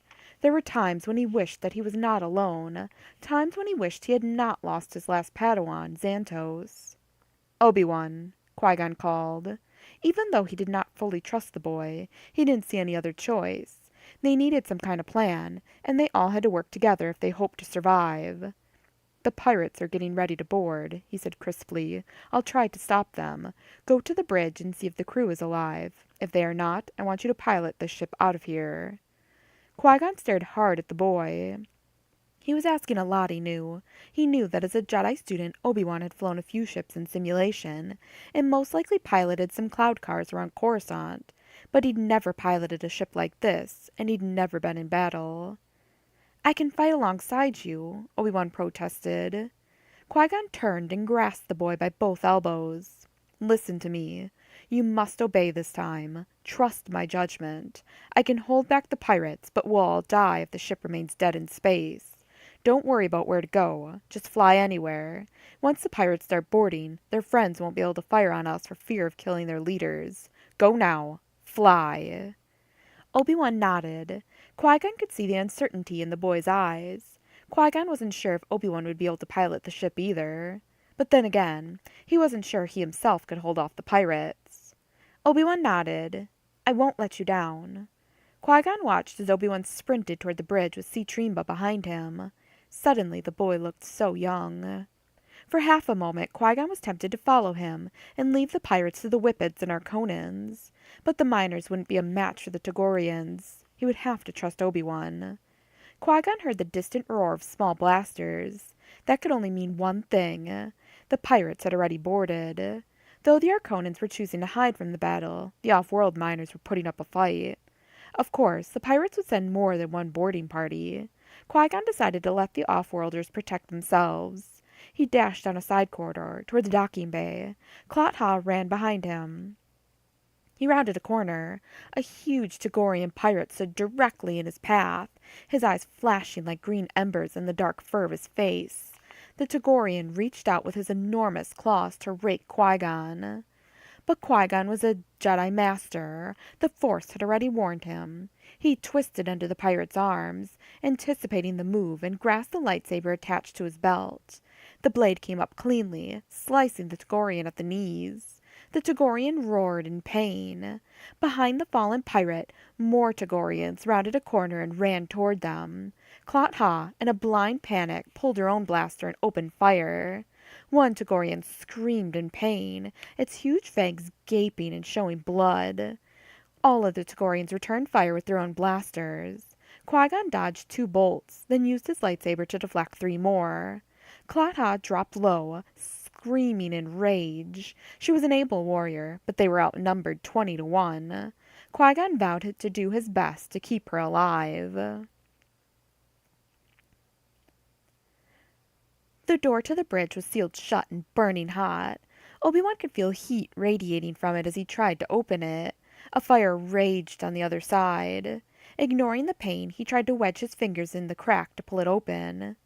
"It's no use," Trimba told him. "That's a fire door. It locks if the bridge is burning."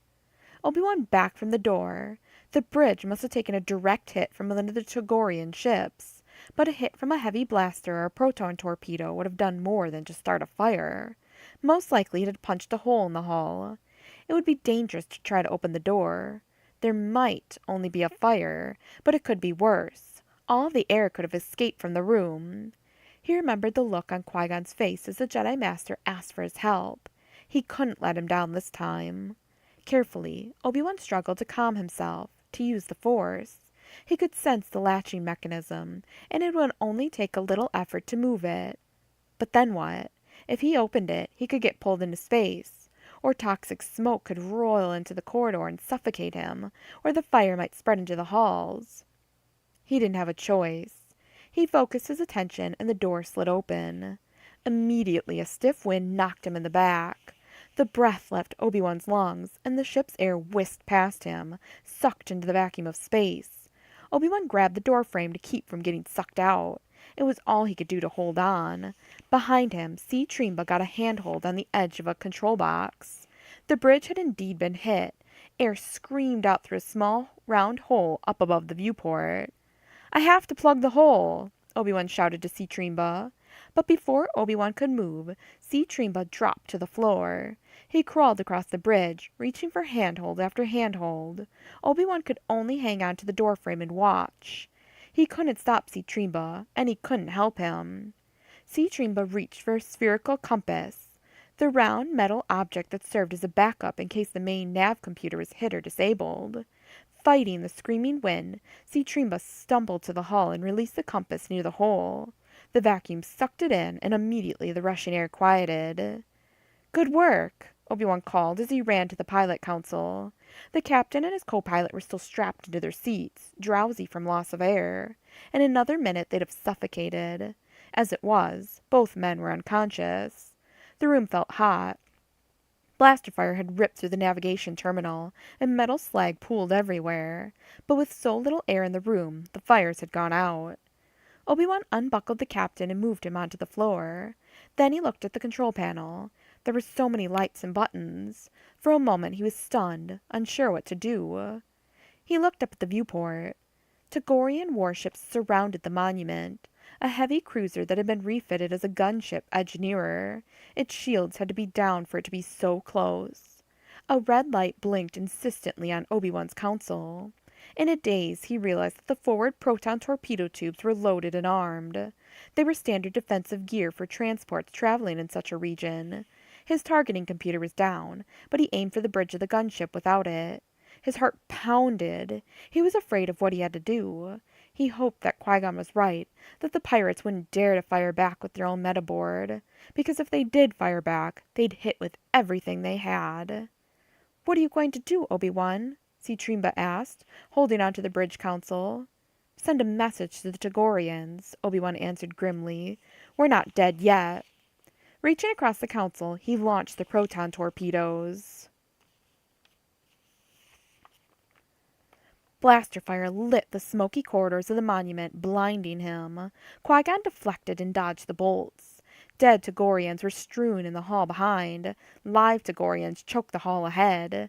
Their roaring resounded from the walls. For a moment he was pinned behind the dead. He wished he had some backup, but the Offworlders were fighting on another front.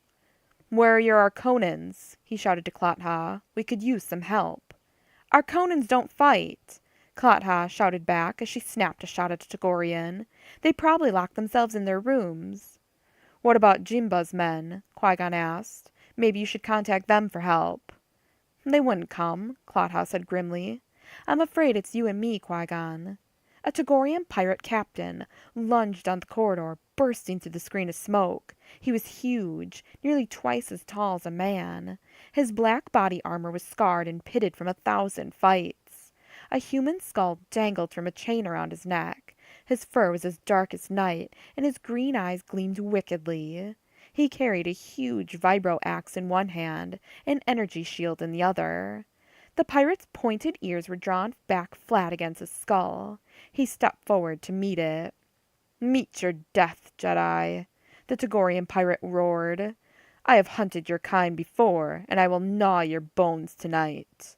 Suddenly, Qui-Gon realized that the pirates behind their dark captain were retreating, back toward the hold. There was nowhere to go back there except another access tunnel. The pirates were probably trying to circle behind him. Claw-Ha rushed forward and fired her blaster. The Togorian raised his shield against it, deflecting it easily. Then he raised his deadly vibro axe. With only the slightest touch, the weapon could sever a man's head. Qui-Gon moved forward in one flowing movement, his lightsaber held high. "No doubt you have killed before," Qui-Gon said softly, "but you shall not be gnawing any bones tonight." He leaped at the Togorian pirate. The pirate roared and swung his axe. A blinding flash as bright as a solar flare lit space as the proton torpedoes struck the Togorian gunship. Obi-Wan shielded his eyes from the intense light. Trimba cried out. Half of the gunship disintegrated, hurtling debris into space. A second blast followed the first as the gunship's arsenal exploded. Bits of metal riddled the monument. A huge section of the blown gunship hurtled into a second Togorian warship. Obi-Wan didn't plan to wait and see if the pirates would shoot him down.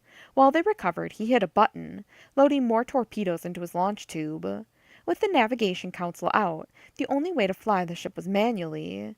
Obi-Wan grabbed his control, pulled back hard, and hit the thrusters. He heard the harsh sound of metal grinding. Had he just ruined the engines? Quickly, he consulted the display terminals. He saw the source of the sound. 2 Togorian cruisers were latched to his docking bays. By blasting off, Obi-Wan was ripping away from the ships, tearing apart the seals to the doors.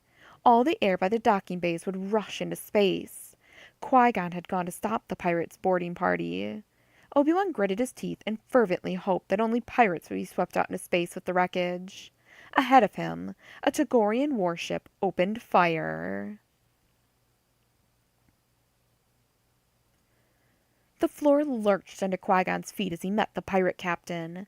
The huge Togorian weighed 4 times as much as a man. Even under normal circumstances, it would have been all that Qui-Gon could do to fend off the pirate. He tried to catch his footing as he blocked the monster's blow. The pirate almost fell, but recovered in time to raise the vibro axe. The blade bit deep into Qui-Gon's right shoulder, driving him to the floor. Qui-Gon gasped from the searing pain. His shoulder burned as if it were on fire. He tried to lift his arm, but it was useless. Behind the pirate, Qui-Gon heard the sound of peeling metal. The seals to the hold had ripped apart. Wind howled down the hall as the ship's air screamed away. Qui-Gon saw droplets of his own blood stripped away like rain in a storm. Debris came hurtling down the hall, blasters and helmets of dead Togorians. They battered the huge Togorian pirate, and he raised his shield, fighting forward, pressing the attack. Qui-Gon let the wind pull him, so that he slid along the floor toward the vacuum of space, closer to the pirate captain. If he died, he would take the monster with him. Heavy blaster fire ripped through the hull of the monument. The Togorian warship had taken aim at the bridge, but with the sudden thrusts of the huge ship, the blaster bolts had struck the ship behind their mark. Obi-Wan pushed away the thought of who might have died in that attack. He reversed thrusters. The warship's next salvo fell short, blasting harmlessly into space. Obi-Wan took half a moment to aim his proton torpedoes, then launched them down the warship's gullet.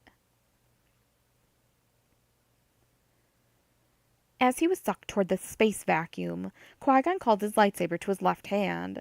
He aimed a blow at the pirate captain's feet. The Togorian grabbed a handhold and leaped high, evading the cut, then landed directly on Qui-Gon's left arm with his booted feet. Fighting the pain, Qui-Gon tried to bring up his lightsaber, but the huge Togorian had him pinned. Qui-Gon twisted desperately, but he couldn't get away. With his left arm pinned and his right arm badly wounded, Qui-Gon could do little to fight the monster. The pirate captain roared madly in triumph, and the wind seemed to roar with him. It tore down the corridors like a tornado. Qui-Gon could hardly breathe. Suddenly, the pirate's head disappeared. The huge Togorian hurtled backward, grabbed by the fury of the wind. Qui-Gon looked up the hall. Clot-Ha crouched on the floor, desperately clinging to the handle of a locker door with one hand, her heavy blaster in the other. In the heat of the battle, the Togorian pirate had forgotten about the woman. Down the hall was a bulkhead door that should have closed automatically when the air pressure dropped, but with all the damage to the ship, it was no surprise it hadn't worked. Qui-Gon was bleeding badly and could hardly breathe. Weakly, with the last of his will, he reached out with the force and moved a bit of debris, touching the controls on the door and sliding it closed. As the wind stopped screaming through the ship, everything became deathly silent. All that Qui-Gon could hear was his own heart beating and Clot-Ha gasping for air.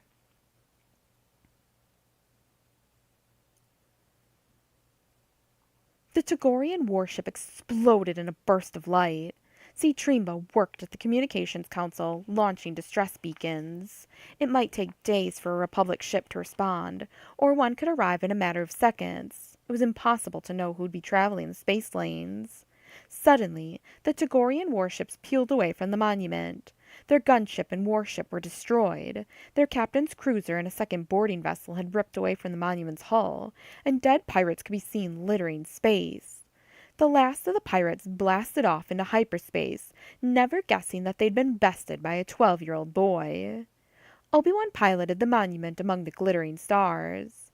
Warning klaxons were ringing everywhere. Monitors showed air leaking from a dozen holes. "It looks like the ship is falling apart," Obi-Wan said to Trimba. Trimba nodded his triangular head worriedly. "We have to land now, Obi-Wan." "Land where?"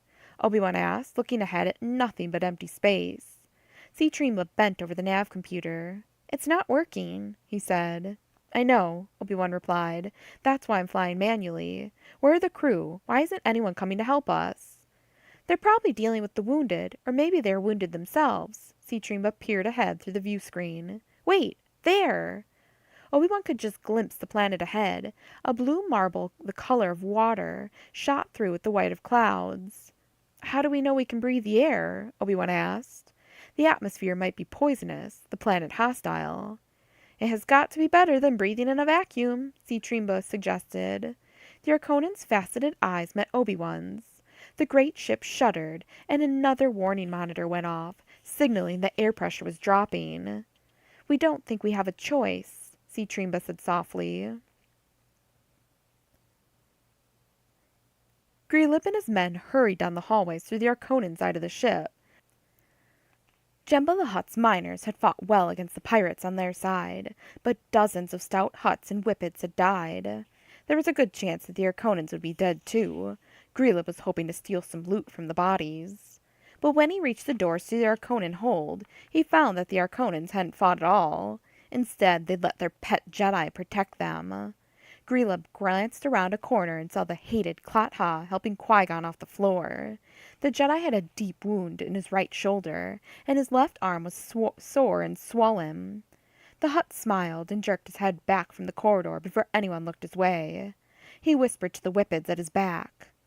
"Go and tell Jemba. The Arconans are all cowards who dared not come out of their rooms to fight, and their precious Jedi looks as if he's barely alive. Now is a good time to strike."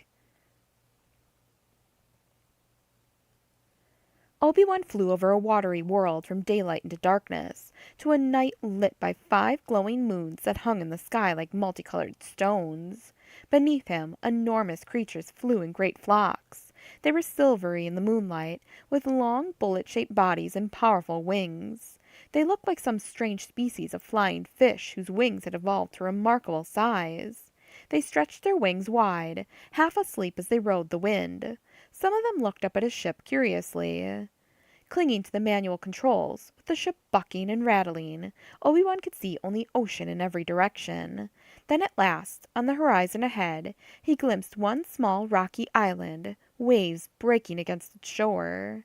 He aimed the ship at the rock, held tight to the controls, and groaned with effort as he tried to slow the ship's fall. Chapter 14. Dozens of miners had been killed or injured in the attack, so the sickbay was full.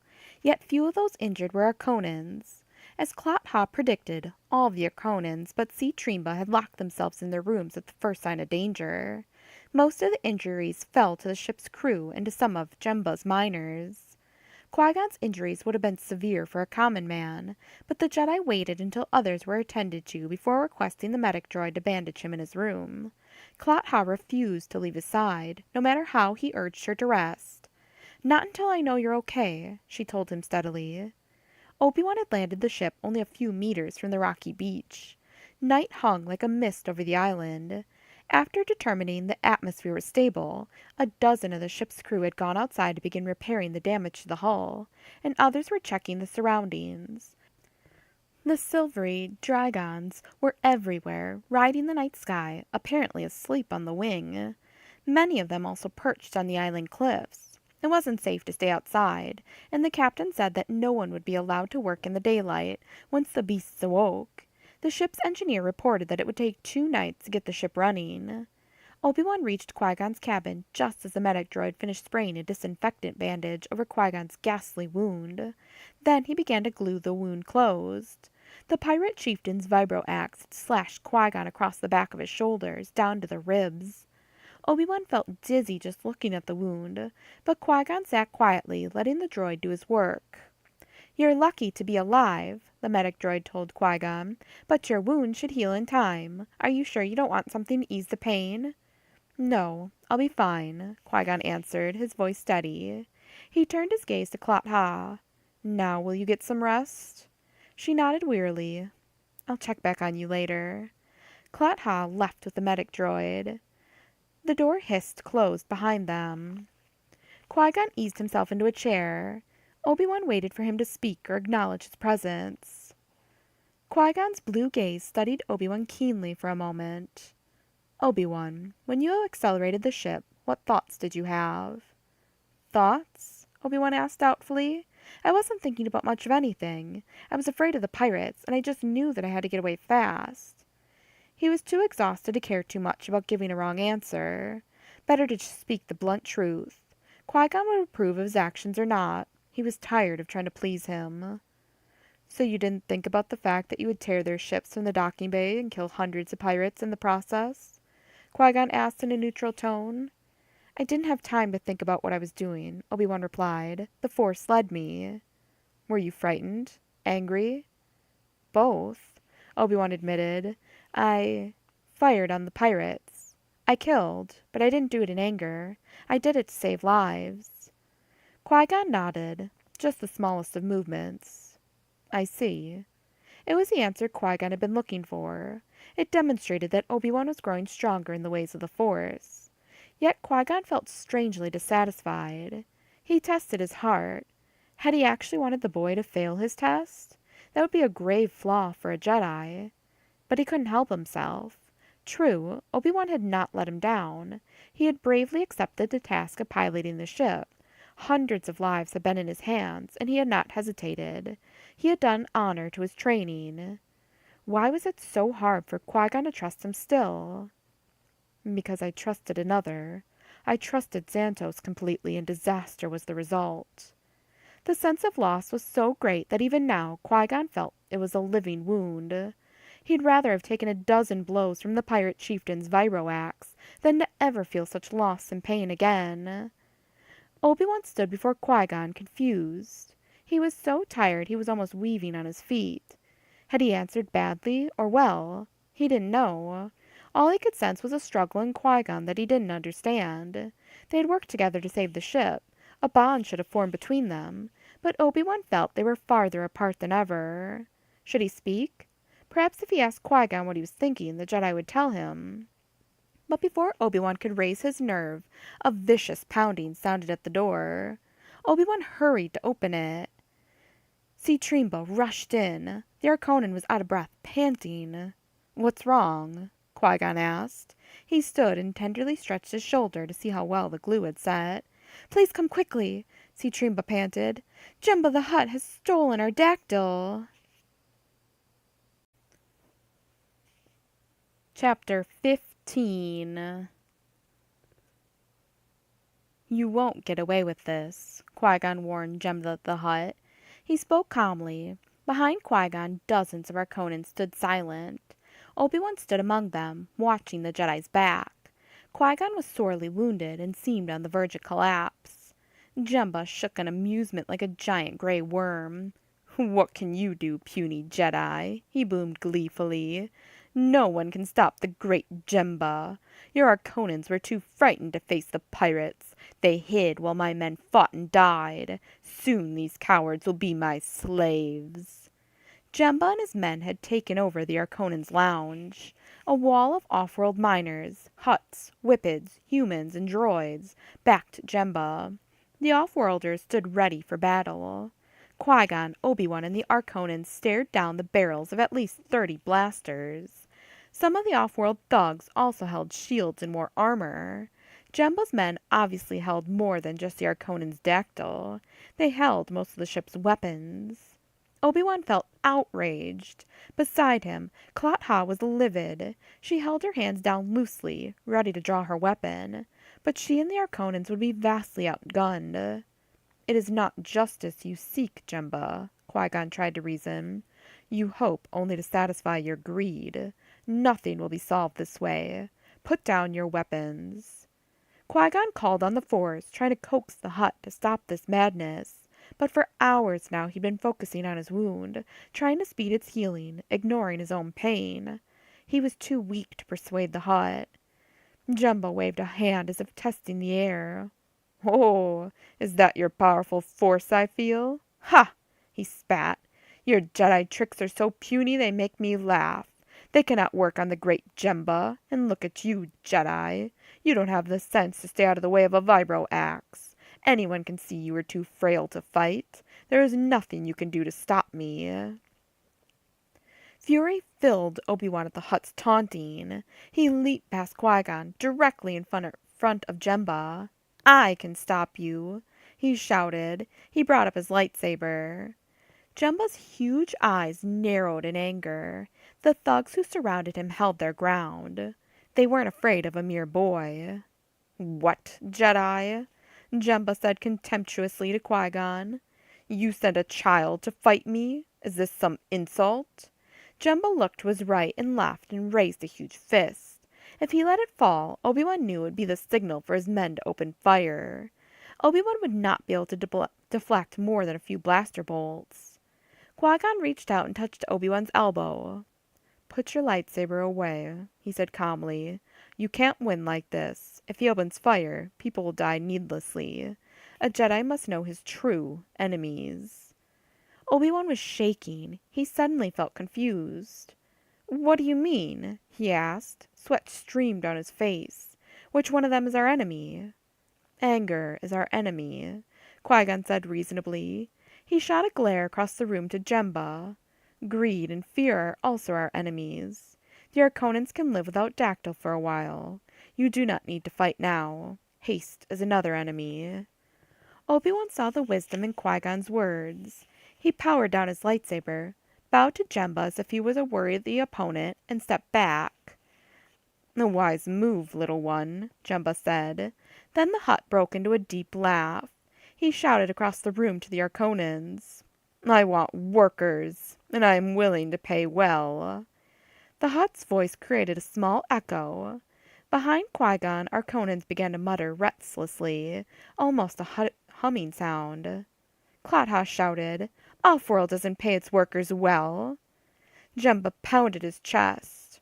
"I will pay in food and dactyl," he said. "For a day of labor, I will give my workers a day of life." "You offer to pay these people with dactyl that you stole from them?" Obi-Wan asked. He could not believe what he heard. It was all he could do to restrain from launching himself across the room to hack Jemba to pieces. Jemba smiled hugely. Indeed, those who work for me will live. Those who do not will die. What better pay could I give? The Arconans had begun talking softly. To Obi-Wan's further amazement, some of them immediately began to stride across the room toward Jemba. More followed. Citrimba hesitated, then joined them. "Wait!" Clotha commanded the Arconans. "What are you doing?" The Arconans stopped and looked back. "We are minors," Citrimba said. "Whether we live under Jemba or under another, it matters not." "But Citrimba, what of your freedom?" Obi-Wan asked. "You can't just give it up." Citrimba looked at him sadly. "You are our friend, Obi-Wan, but you do not understand. Humans may value freedom as much as life, but we do not." As a group, the Arconans turned and headed toward Jemba. Obi-Wan struggled to understand his friend's words. Arconans were hatched in nests where they shared everything. On Arcona, they dug in the soil for deep roots that held water and food. They relied upon one another wholly. Once on Bandamere, they would mine for Jemba. As long as their community survived, as long as we remained, freedom did not matter. "If you go with him," Clotha warned, "he will take all that he can from you and give nothing in return except what is already yours by right. Jemba will grow huge while the Arconans grow weak. Is that what you want?" "No," Citrimba admitted, "but we do not wish to die." "Then you must fight him," Clotha urged. "When you are faced with danger, you build walls and hide behind them.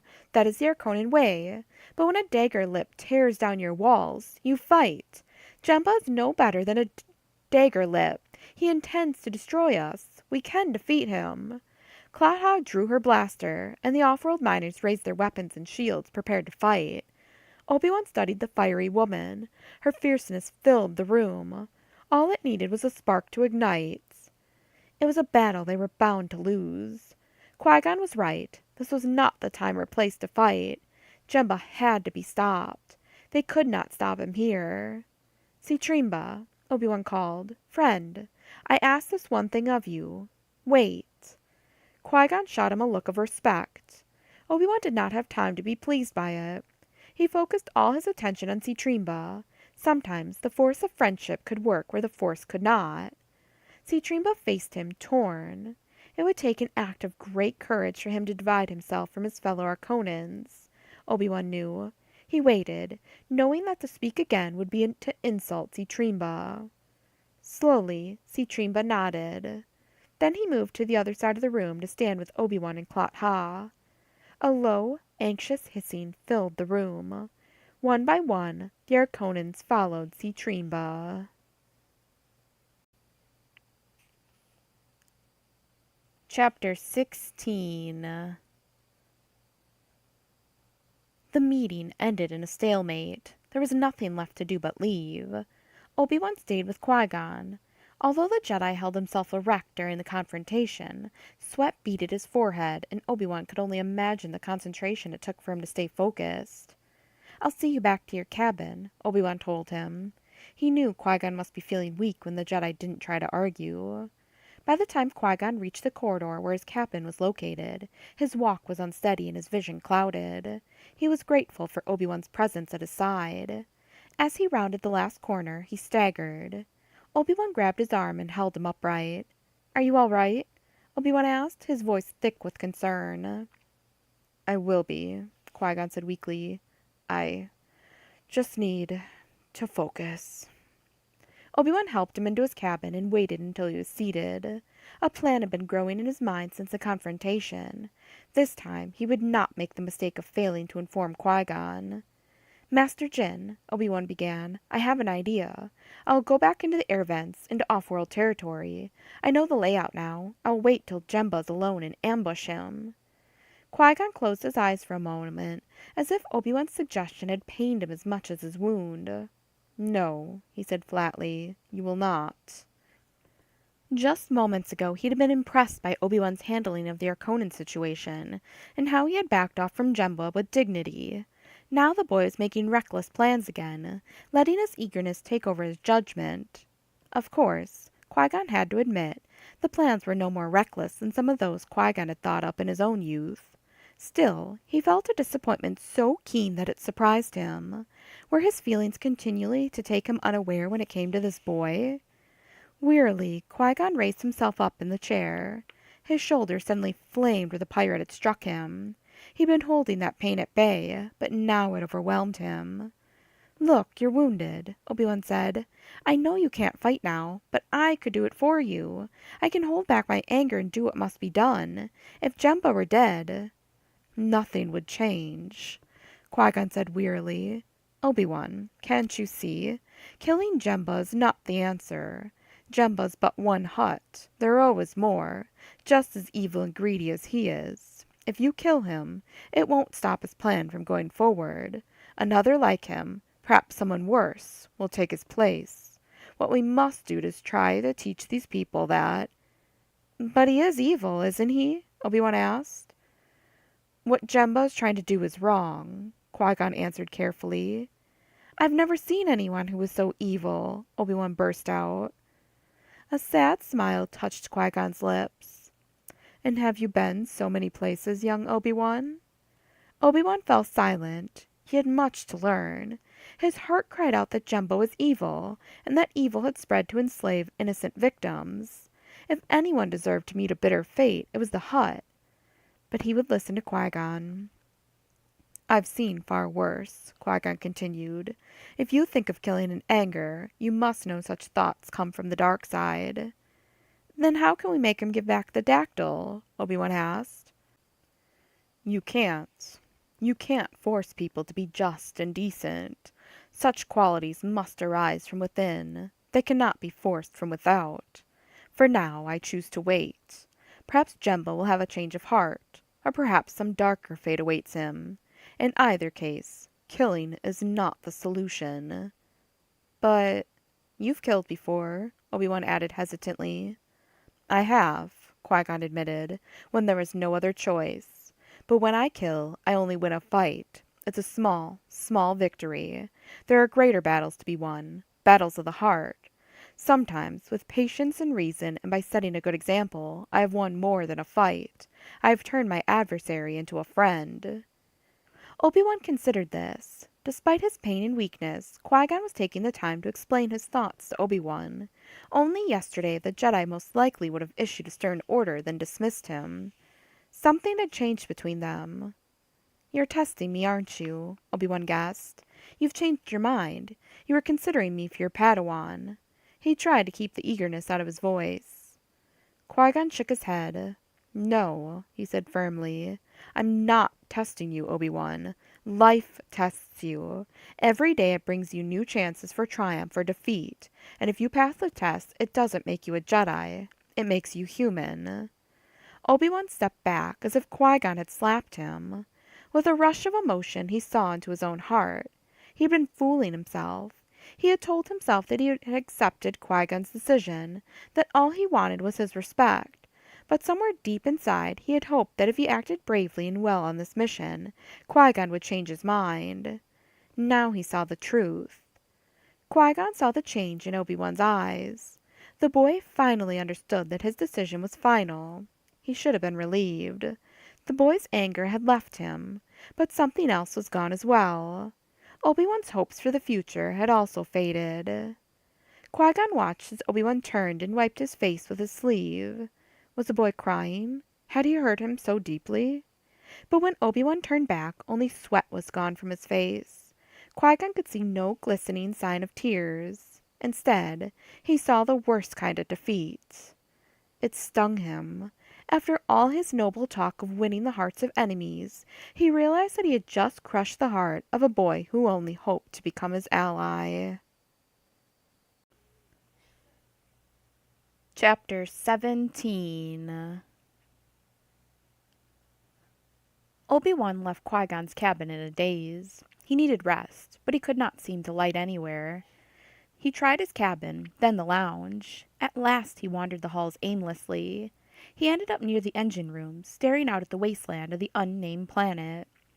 5 moons in shades of red and blue hung like ripe fruits out over a silent ocean. A flight of dragons hovered high in the air, asleep on the wing.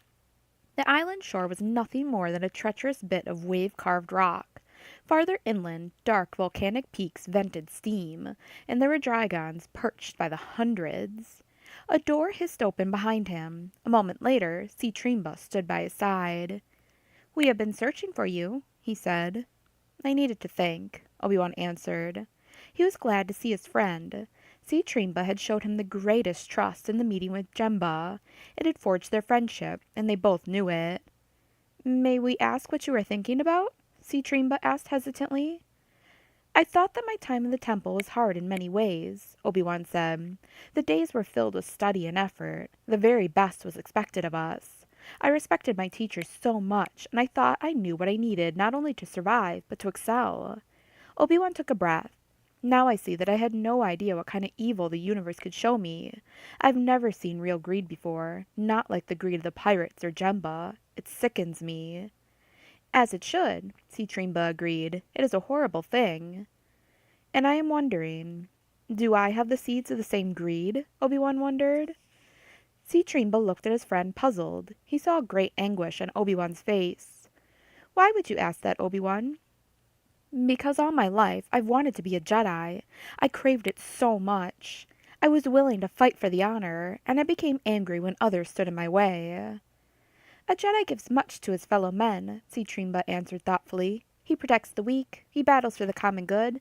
We do not think it is evil for you to want to do well. No, that is not greed." Obi-Wan nodded, still looking out at the dark sea. He felt a deep longing to be home, back at the temple, where things had clarity and purpose. Here he felt lost. "It'll be light in a few hours. You've done so much for me already, Citrimba. But will you help me one last time?" "Of course we shall," Citrimba said promptly. "But how?" "Help me overcome my anger," Obi-Wan said. His fingers were curled into fists. He looked down at them and uncurled them, then gripped the frame of the view screen. "I feel such rage towards Jemba. He wants to use other people for his own gain, and I want to kill him for that. But I don't like the way I feel right now. Qui-Gon was right. If I tried to stop Jemba, I'd be doing so only to satisfy my own rage." "You seem calm," Citrimba observed. "Something has happened," Obi-Wan told him quietly. "I just realized something. Qui-Gon will never take me as a Padawan. He feels I am unworthy, and perhaps he is right. Maybe I wouldn't be good at it." "And you are not angry?" Citrimba asked, surprised. "No," Obi-Wan said. "I feel strange, Citrimba. It's as if a burden has been lifted from me. Perhaps I could be a good farmer, and to be a good person, is more important than being a Jedi." "But what about Jemba?" Citrimba asked. "Yoda once told me that there are trillions of people in the galaxy, and only a few thousand Jedi Knights. He said we cannot try to right every wrong. All creatures must learn to stand up for what is right, and not always rely upon the Jedi. Perhaps this is what the Arconans must do. I don't know about the future, but today I choose not to fight." Obi-Wan turned to Citrimba. "I asked you to leave your fellow Arconans to give us a chance to help you. I haven't gone back on that promise. I won't see you sicken again for lack of Dactyl. I stand with you, Citrimba. Somehow, we will find a way." Chapter 18. Qui-Gon's Jedi healing techniques required him to put all of his energy toward knitting his torn muscles and fighting infection.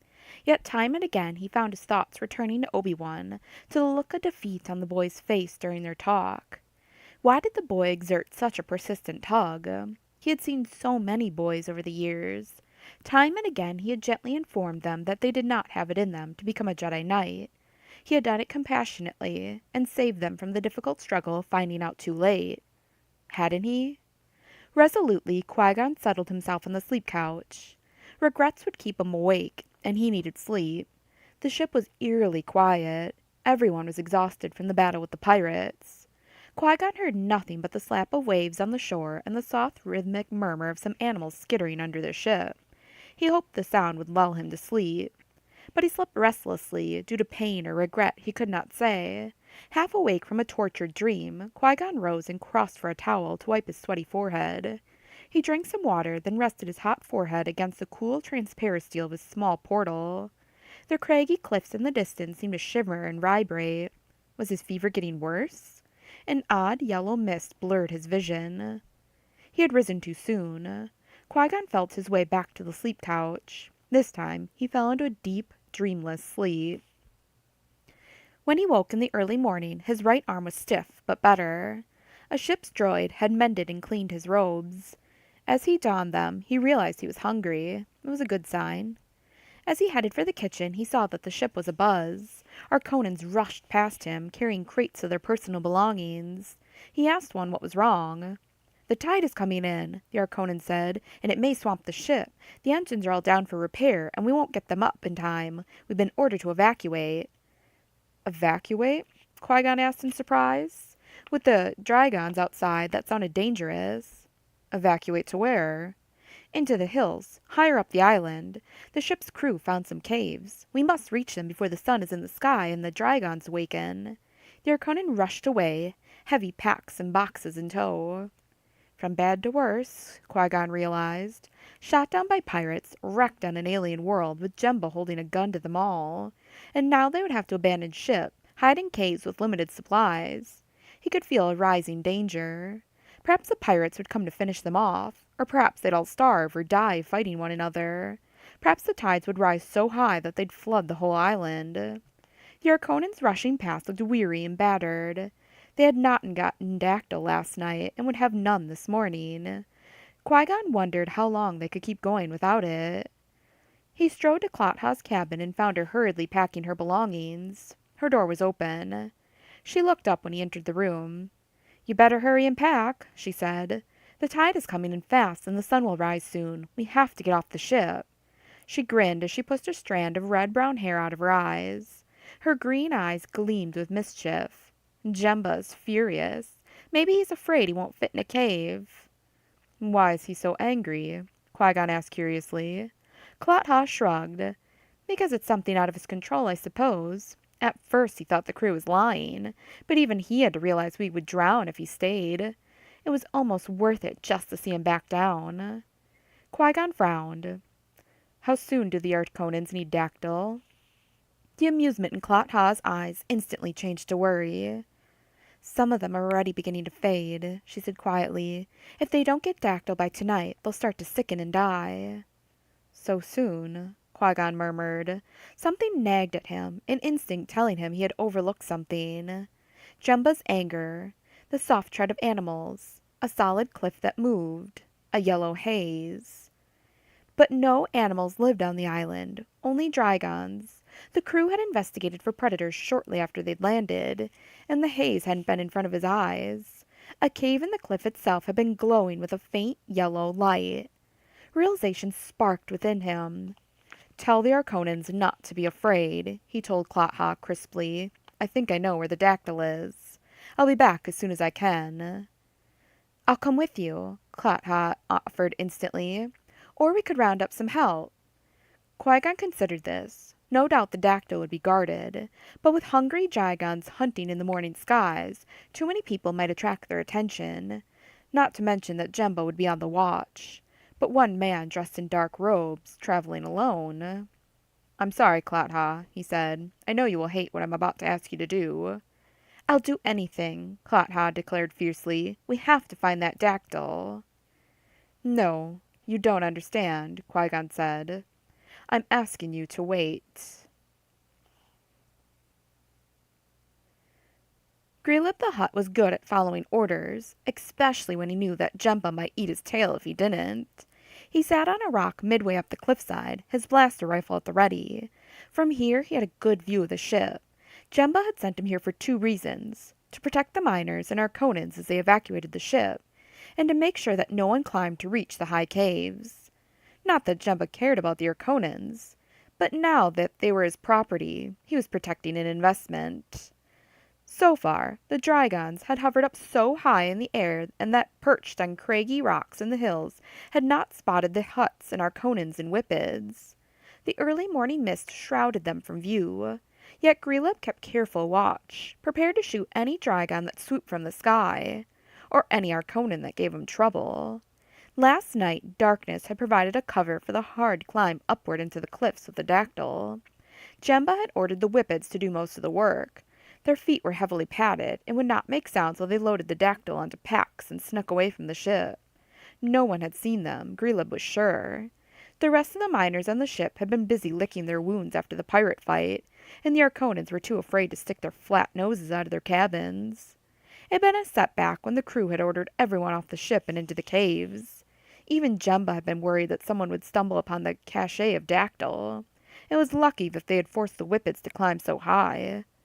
The mist was starting to break up, but gray clouds were rolling in front of the west. The air smelled of salt and distant lightning. Grelib worried that the lightning would drive more Drygons to drown here on the island. As the Arconans emptied from the huge dark ship, one man caught Grelib's eye, the Jedi Knight, Qui-gon Jinn. He wore a cloak and hood, but Grelib instantly recognized him by his size and grace. Qui-gon walked swiftly past the Arconans as though anxious to reach the caves. Yet it was not like him to hurry to safety. Grelib fished a pair of macro binoculars from his pocket and trained them on the Jedi. Qui-Gon climbed the hill quickly, without tiring, but instead of ducking into the first cave where the Arconans had already gathered, he continued to climb, inching along a narrow ledge in order to reach the side of the mountain without being seen. Grelib would have gladly slithered after the Jedi and shot him, but dared not do so without Jemba's permission. He reached down to his comm unit and pushed a button. In seconds, Jemba answered. "The Jedi Knight is heading up the mountain," Grelib said. "Where is he going?" Jemba barked. He sounded frightened, and for good reason. "I don't know, but I don't like it," Grelib answered. Jemba hesitated only a moment. "Take some reinforcements with you, and see that he doesn't return." See Trimba looked ill. The healthy greenish tone of his skin was fading to gray, and his small scales were beginning to flake off. Qui-Gon had been gone for hours now. When Clot-Ha had told him that Qui-Gon had gone in search of the Dactyl, frustration had filled Obi-Wan. He accepted that he would not be the Jedi's Padawan, but couldn't Qui-Gon ask him for help just once? Of course he had not. Of course he had gone alone. In the dank cave, Obi-Wan studied his friend with a frown. The huts and Whippets had taken the only lights into a larger cavern, so that only reflected light had worked its way in. The Arconans had settled into the back of the farthest cavern. And what strange caverns they were! Each cave measured 4 meters wide at its narrowest point, and 10 meters tall. Perhaps a dozen passages led to the surface, but tunnels opened wide into huge hollows in many places. Claw marks on the floor showed that an animal had dug them, yet the Arconans found nothing in the lair. The off-worlders guarded the entrance to make certain no one fled. Stalactites hung overhead like glittering spears, and there was nothing to sit on but broken stones. In the dank shadows, the eyes of the Arconans glowed faintly. Trimba was humming an Arconan. Others nearby did the same. Obi-Wan leaned closer to his friend. "What are you humming?" he asked softly. "We sing a song of thanksgiving," Trimba said. He translated for Obi-Wan. "The sun is finally hidden, and here our world is black. In this cave we have the stones, and our brothers at our back. Outside the storms may threaten, but here the day is calm. We'll cleave to earth like flesh to bone, with our brothers we belong." It seemed a sad song to Obi-Wan, but he was not an Arconan. He was not used to making a cave his home. Perhaps to Trimba, the song sounded more joyous. The Arconans sounded as if they were resigned to their deaths. He could not understand such resignation. The urge to act, to fight, was becoming stronger by the minute. Obi-Wan struggled against the feeling. Had he been warned about his impatience again and again? This was his test. He must live by the Jedi code and wait, even while his friend faded. It was the hardest thing he'd ever done, but he trusted Qui-Gon. "Promise me," Obi-Wan said quietly to Trimba, "that you won't let yourself die here." "We won't let ourselves die," Trimba promised. "Do you mean it? You'll hold on until Qui-Gon comes back?" Obi-Wan asked urgently. "We will try to live, Obi-Wan," Trimba promised, "but the Dactyl must come soon." Chapter 19. Cautiously, Qui-Gon Jinn inched up a ledge that no human should have been able to climb. In a pouring rain, he grasped small crevices with his fingers and toes, barely holding on. He knew that he had to hurry. He had spent extra time approaching from the side of the mountain, knowing he'd be too easy to spot if he climbed directly up. But at last he'd come to a point where he had to risk exposure. From now on, his path was straight up. At the moment, he was more concerned about the dragons than the huts. The creatures were active now. Many had landed on crags above, as if to wait out the storm. He remained in the shadows, moving beneath rocks, afraid he might be spotted. Sometimes he had to wait painful minutes until some dragon would turn its scaly silver head. Patience, he told himself over and over again. We must have patience. That was an unwritten part of the Jedi Code. Yet it was hard to be patient when so many lives hung in the balance. His fingers were chafed and bleeding. Nearby, lightning split the sky and thunder snarled. The sky was dark and lowering. Wind gusted and whistled among the stones. He felt terribly exposed. He was a big man, a big target for the dragons. A flash of lightning could expose his position, or even knock him to his death. He stopped for a long moment, panting. Rain poured down his forehead and made his clothes feel heavy. He felt half frozen and still weak from the wounds the pirate had dealt. He glanced toward the ocean. Not far off, a gleaming dragon dropped like a blaster bolt toward the sea, its wings folded. It plunged into the pounding surf, then flapped its wings. As it rose from the white-capped waves, a huge glittering fish wriggled in its mouth. Thankfully, the dragon had not seen him, or if it had, it did not care for human flesh. Perhaps the dragons had never seen animals on land, and did not think to hunt there. Qui-Gon did not dare look down. Up above him a few hundred meters, he could see a faint mist vented from a crevice blowing wildly in the wind. It would take the sharp eye of someone who knew what they were looking for, but the mist was definitely tainted with yellow. The Dactyl would be there. The travel was hard. There were no trails. Not a rock on this planet had ever been crushed underfoot. If he stepped on a rock, it was likely to twist beneath him. Even if it didn't turn, they felt sharp and painful beneath his feet. The only plants he found were small gray lichens that crusted over everything. When they were dry, walking on them was like walking on carpet. But once the morning rains began to fall, the lichens turned slick.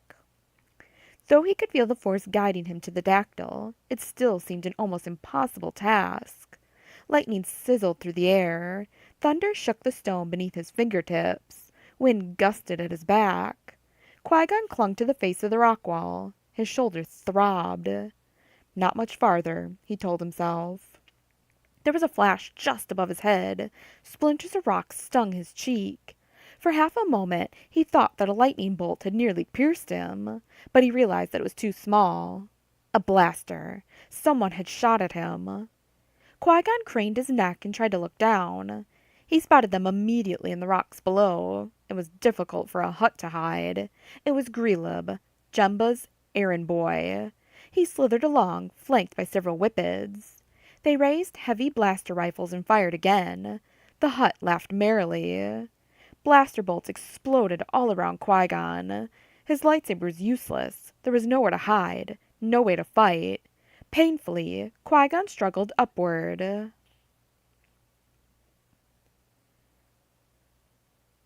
Grelib the Hutt chortled in delight. His plan had worked perfectly. He knew Qui-Gon would have to appear around the side of the mountain and make the last ascent straight up to the Dactyl. All he had to do was wait and find a position. At first, he'd been afraid of the dragons, and he kept still, hoping to be mistaken for a rock. But gradually, Grelib had grown comfortable. The dragons were probably fish-eaters, nothing more. He didn't fear their teeth, but the rough stones of this world threatened to tear through even Grelib's thick hide. The Hutt wanted nothing more than to slither carefully back to the ship. But right now he had a job to do. Kill the Jedi. It was going to be a pleasure. The Jedi was trapped on a cliff face above, squirming up toward the ledge where the Dactyl was hidden. Qui-Gon had no blaster to shoot back with. He was a big target. It looked as if this would be an easy kill. So Grelib told his cronies, "Take your time. Have some fun." His whippets whimpered in delight. They loved to torment helpless creatures. They kept up a steady barrage of fire, purposely missing the Jedi with every shot. They hit just close enough to try to terrify the Jedi. Grelib chortled. "Look at 'em squirm, boys. Reminds me of that puffer I ate for dinner last night." But the truth was, the Jedi did not squirm. He didn't cringe or try to scramble away. His pace didn't change at all. Slowly, methodically, he climbed the cliff face, even as rocks splintered millimeters from his face. The whippets grew angry. "Is he blind?" one of them asked in a complaining tone. "This is no fun at all." Grelib frowned. He did not want the whippets to complain. He needed their loyalty. "How about a bet?" he suggested, "so you can blow off his boot." "Excellent!" the first whippet cried. "Bet you 5 I can knock off his boot in one shot." "In one shot?" his companion hooted, and the bet was on. To sweeten the deal, Grelib bet against the whippet at 2-to-1 odds. Eagerly, he watched the Jedi make his steady progress up the cliff. The 2 whippets who made the bet brought their guns to rest on their shoulders.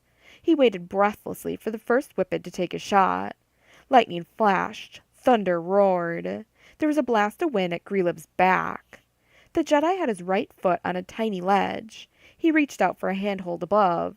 He was precariously balanced. One shot in the foot would probably bring him down. "Shoot already!" Grelib shouted. Behind him, there was a strange noise. Something like an "erp." Grelib turned to look at the whipped marksman, and there, standing hugely at Grelib's back, was a Drygon. It had landed so silently he had not heard it. It was the first he'd seen up close. The Drygon had tiny silver scales all over its body, and huge yellow eyes like those on a fish.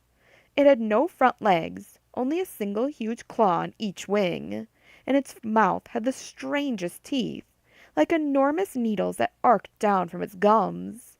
The monster vaguely reminded him of an Ithorian razor shark. The huge reptile had half of the whipped marksman in its mouth. "Ah!" Grelib screamed as he slithered toward the nearest crevice. The whippets all turned and began to fire at the Drygon. Qui-gon pulled himself up the last 3 meters, then wedged himself into the small cave.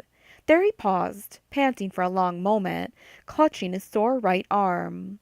The acrid scent of sulfur and ammonia assaulted him. He peered farther inside the cave. The dactyl crystals had been thrown on the smooth floor of the cave and were giving off the dull yellowish glow. The blaster fire was coming as fast as ever. The guns made a steady boom, boom, boom. But the shots were no longer directed at him. Instead, the whippets had hidden in the rocks, firing at Drygons. The blaster fire attracted them by the score, and Drygons roared in the sky, flocking down from the cliffs.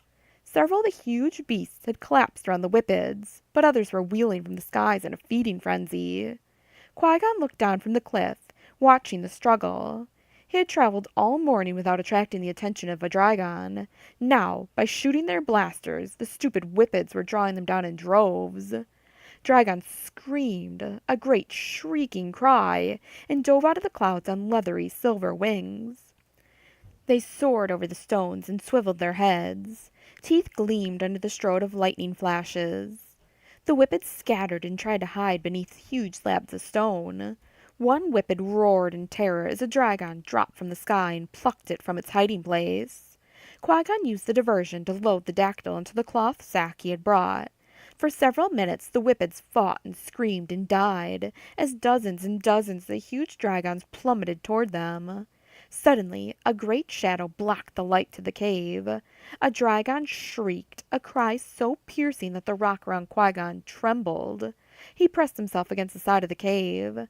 Outside the mouth of the fissure, the Drygon clutched the rock with its wing talons. It let out the piercing cry again, and Qui-Gon knew it was no use. He had been seen. As Drygons hurtled from the skies, Grelib slithered quietly away. The huge hairy whippets danced among the rocks, shooting their blasters and bellowing war cries. They made quite a diversion. Fortunately for Grelib, young huts, like certain kinds of worms and slugs, are adept at squeezing through tight holes and wedging themselves between rocks. Thus, Grelib moved quickly away from the huge whippets and let them battle the Drygons alone. He was halfway down the mountain when he finally dared to stick his head up enough to gaze off toward the vast ocean. Even then he held his heavy blaster rifle close to his chest. The tide had indeed risen and now lapped against the hull of the monument, but it looked as if Jemba had fled the ship in vain. It would not be swamped today. Grelib felt relieved to know that he might still make it off this rock alive. Behind him, on the mountain, the whippets were issuing fewer war cries, and had quit firing their blasters. Grelib should have shivered in terror to think what had happened to them.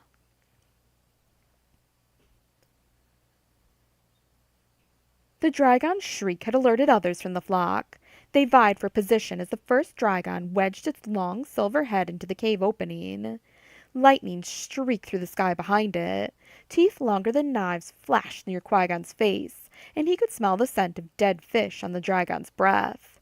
Suddenly, in the middle of his desperation, Qui-Gon felt something odd, a faint ripple in the Force. As he concentrated, it grew stronger. Someone was calling him. A Jedi. Obi-Wan needs me, he realized. Astonished, he pressed himself farther back in the cave. He needed to be calm, to think. The boy shouldn't have been able to call him. Obi-Wan was not his Padawan. They were not connected. But he had no time to wonder about the call's meaning. It was urgent and must be obeyed. Hearing movement, Qui-Gon quickly glanced toward the cave opening. For a moment, the Drygon beat its wings against the stones, blocking Qui-Gon's escape. Then suddenly it dropped from its clumsy perch. Long had Qui-Gon followed the ways of the Force. Now he felt it beckon him. Run, it commanded. Go to Obi-Wan. Qui-Gon's heart pounded.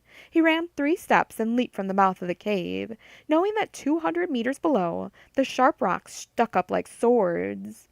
Yet he trusted the Force.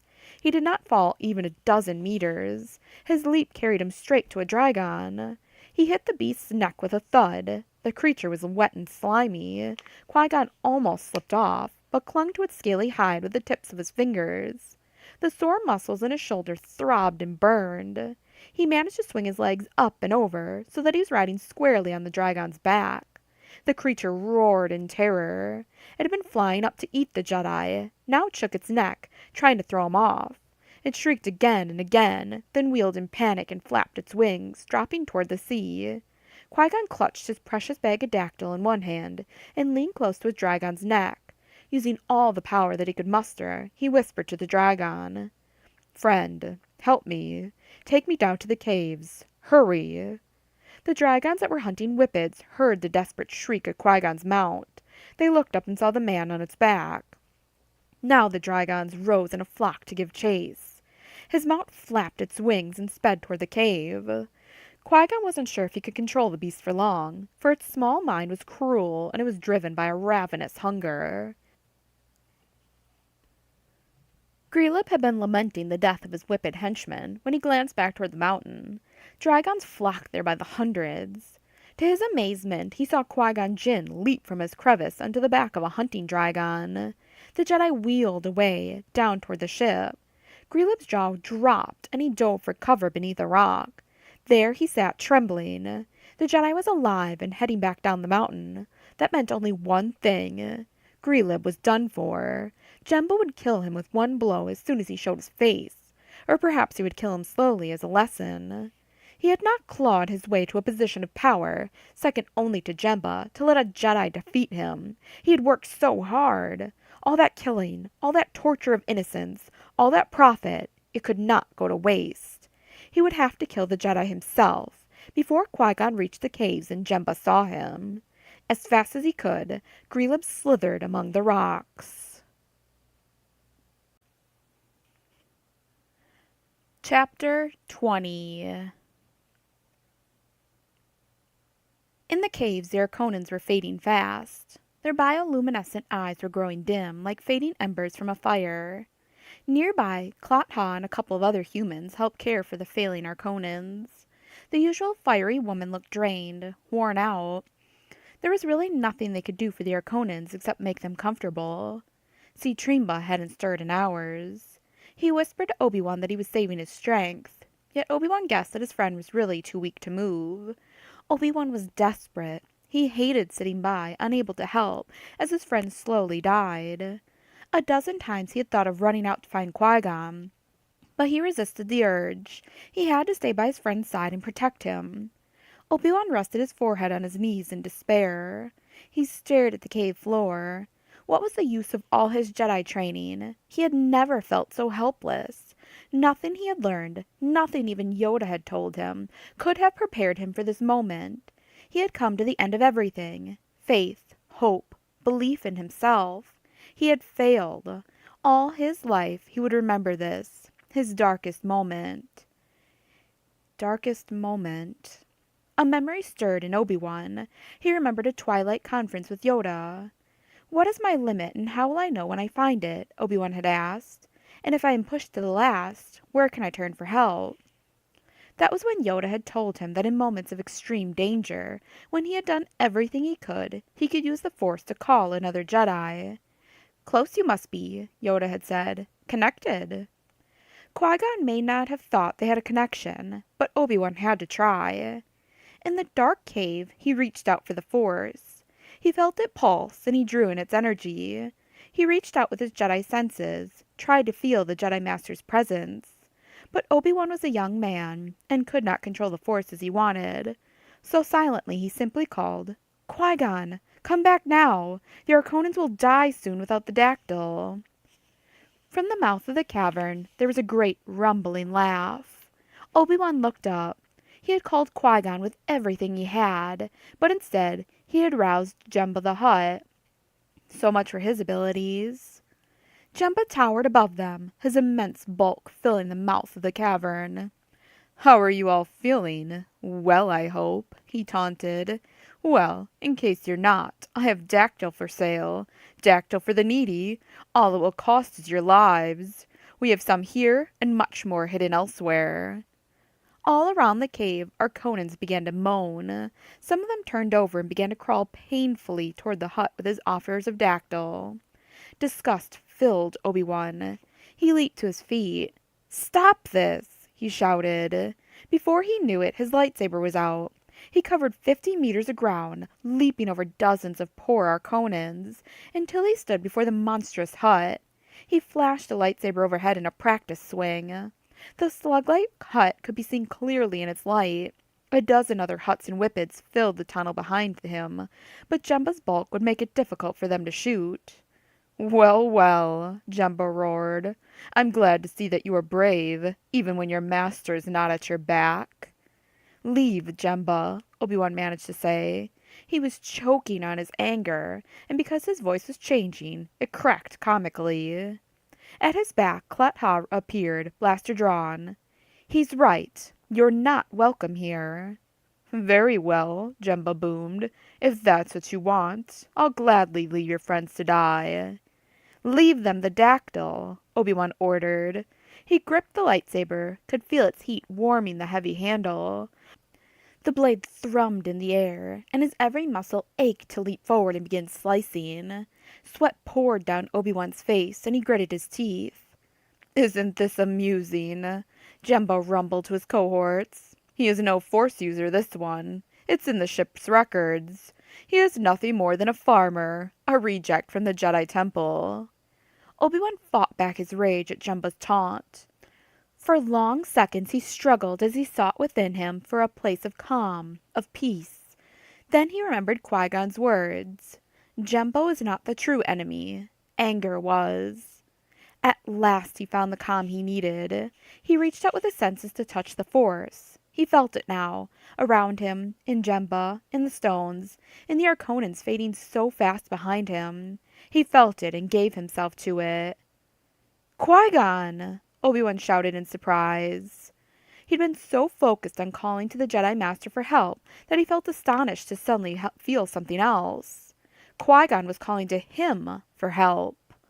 "Jemba, get out of my way," Obi-Wan said. "Qui-Gon is in danger." "Ha ha!" the great Hutt roared. He slapped his sides as if the laughing pained him. "Why does that not surprise me? Maybe it's because I sent my men to kill him."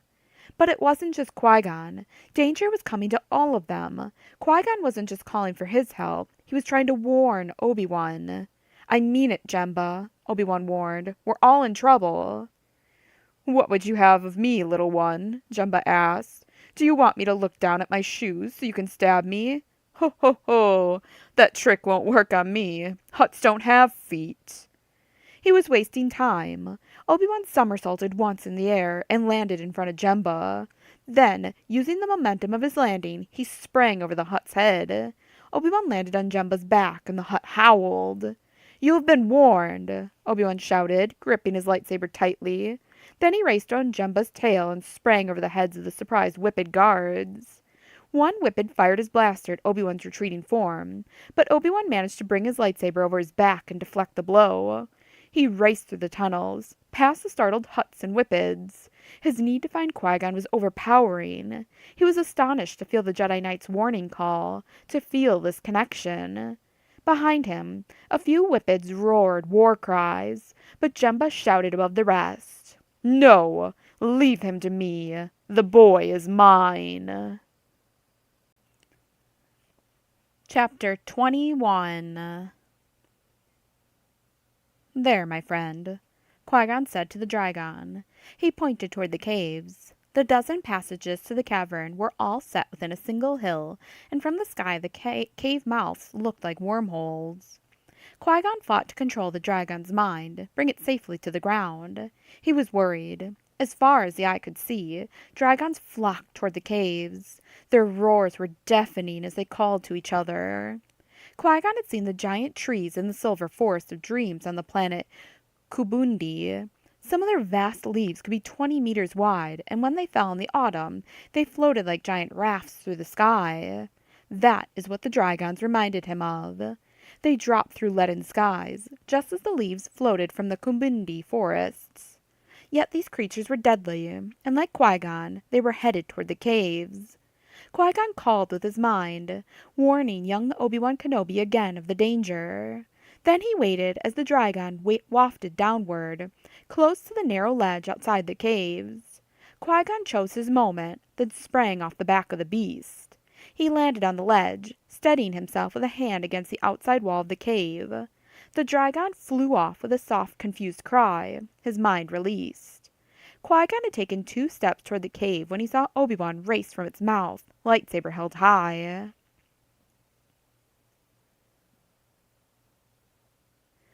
Obi-Wan ran from the cave, only to stop short. He stared up at the sky in horror. At first, he thought it was just dark clouds, but now he realized that scores of Dragons were blocking the sun, and they were all winging toward the caves. Never in his young life had he imagined such terror. His legs went weak, and his mind was suddenly blank. He didn't know what to do. Then he saw Qui-Gon heading toward him. Relief flooded him. The Jedi looked battered and bloody, and was holding one shoulder stiffly. Still, he was alive. Did you get the dactyl? Obi-Wan called. Qui-Gon nodded. The Arconans? Still alive, but barely. Go, Qui-Gon. I'll hold the mouth of the cave. Obi-Wan expected Qui-Gon to argue, to send him back into the cave with the dactyl. The Jedi Knight merely gazed at him for a 1/10 of a second. In the Master's eyes, Obi-Wan saw respect and acceptance. I will return, Qui-Gon promised, and rushed into the caves. In seconds, the Dragons were on Obi-Wan. His lightsaber slashed and burned, sizzled and shrieked. Dragons roared in pain and fell before him. He was fighting better and stronger than he ever thought he could, but he knew he could not hold the Dragons off for long. Qui-Gon raced through the caves, past Whippet and Hutt guards, carrying his bag of dactyl. Such was the look of purpose in his eyes that no one dared to stop him. Instead, Jemba's guards cowered in fear, until Qui-Gon, halfway through the tunnel, met Jemba himself. "Halt!" the enormous Hutt ordered. "Where are you going?" Qui-Gon stared evenly at Jemba. "You had better get your guards to the mouths of the caves," Qui-Gon warned. "We're in trouble." "Ha!" Jemba laughed. "Your foolish pupil already tried that trick." Suddenly a dragon roared near the mouth of one of the tunnels. The sound was astonishing. The cave trembled. Bits of dust shook loose from the roof. "It has started," Qui-Gon said evenly. He shouldered past the enormous hut and raced to get the dactyl to the Arconans.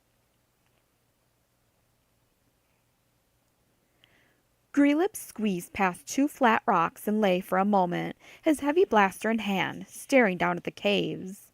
He'd missed his chance to kill Qui-Gon Jinn. The big Jedi had already raced into the caves, but his pupil guarded the mouth of the cavern, lightsaber ready. He wanted the master, but the pupil would have to do for now. Dragons hurtled from the sky by the dozens, converging on the lad. Even Grelib had to admire the young Jedi's skill. His lightsaber struck again and again, and the boy showed no sign of tiring. It was almost a pity to kill him. Lightning split the sky. Rain pounded the stones over Grelib's head.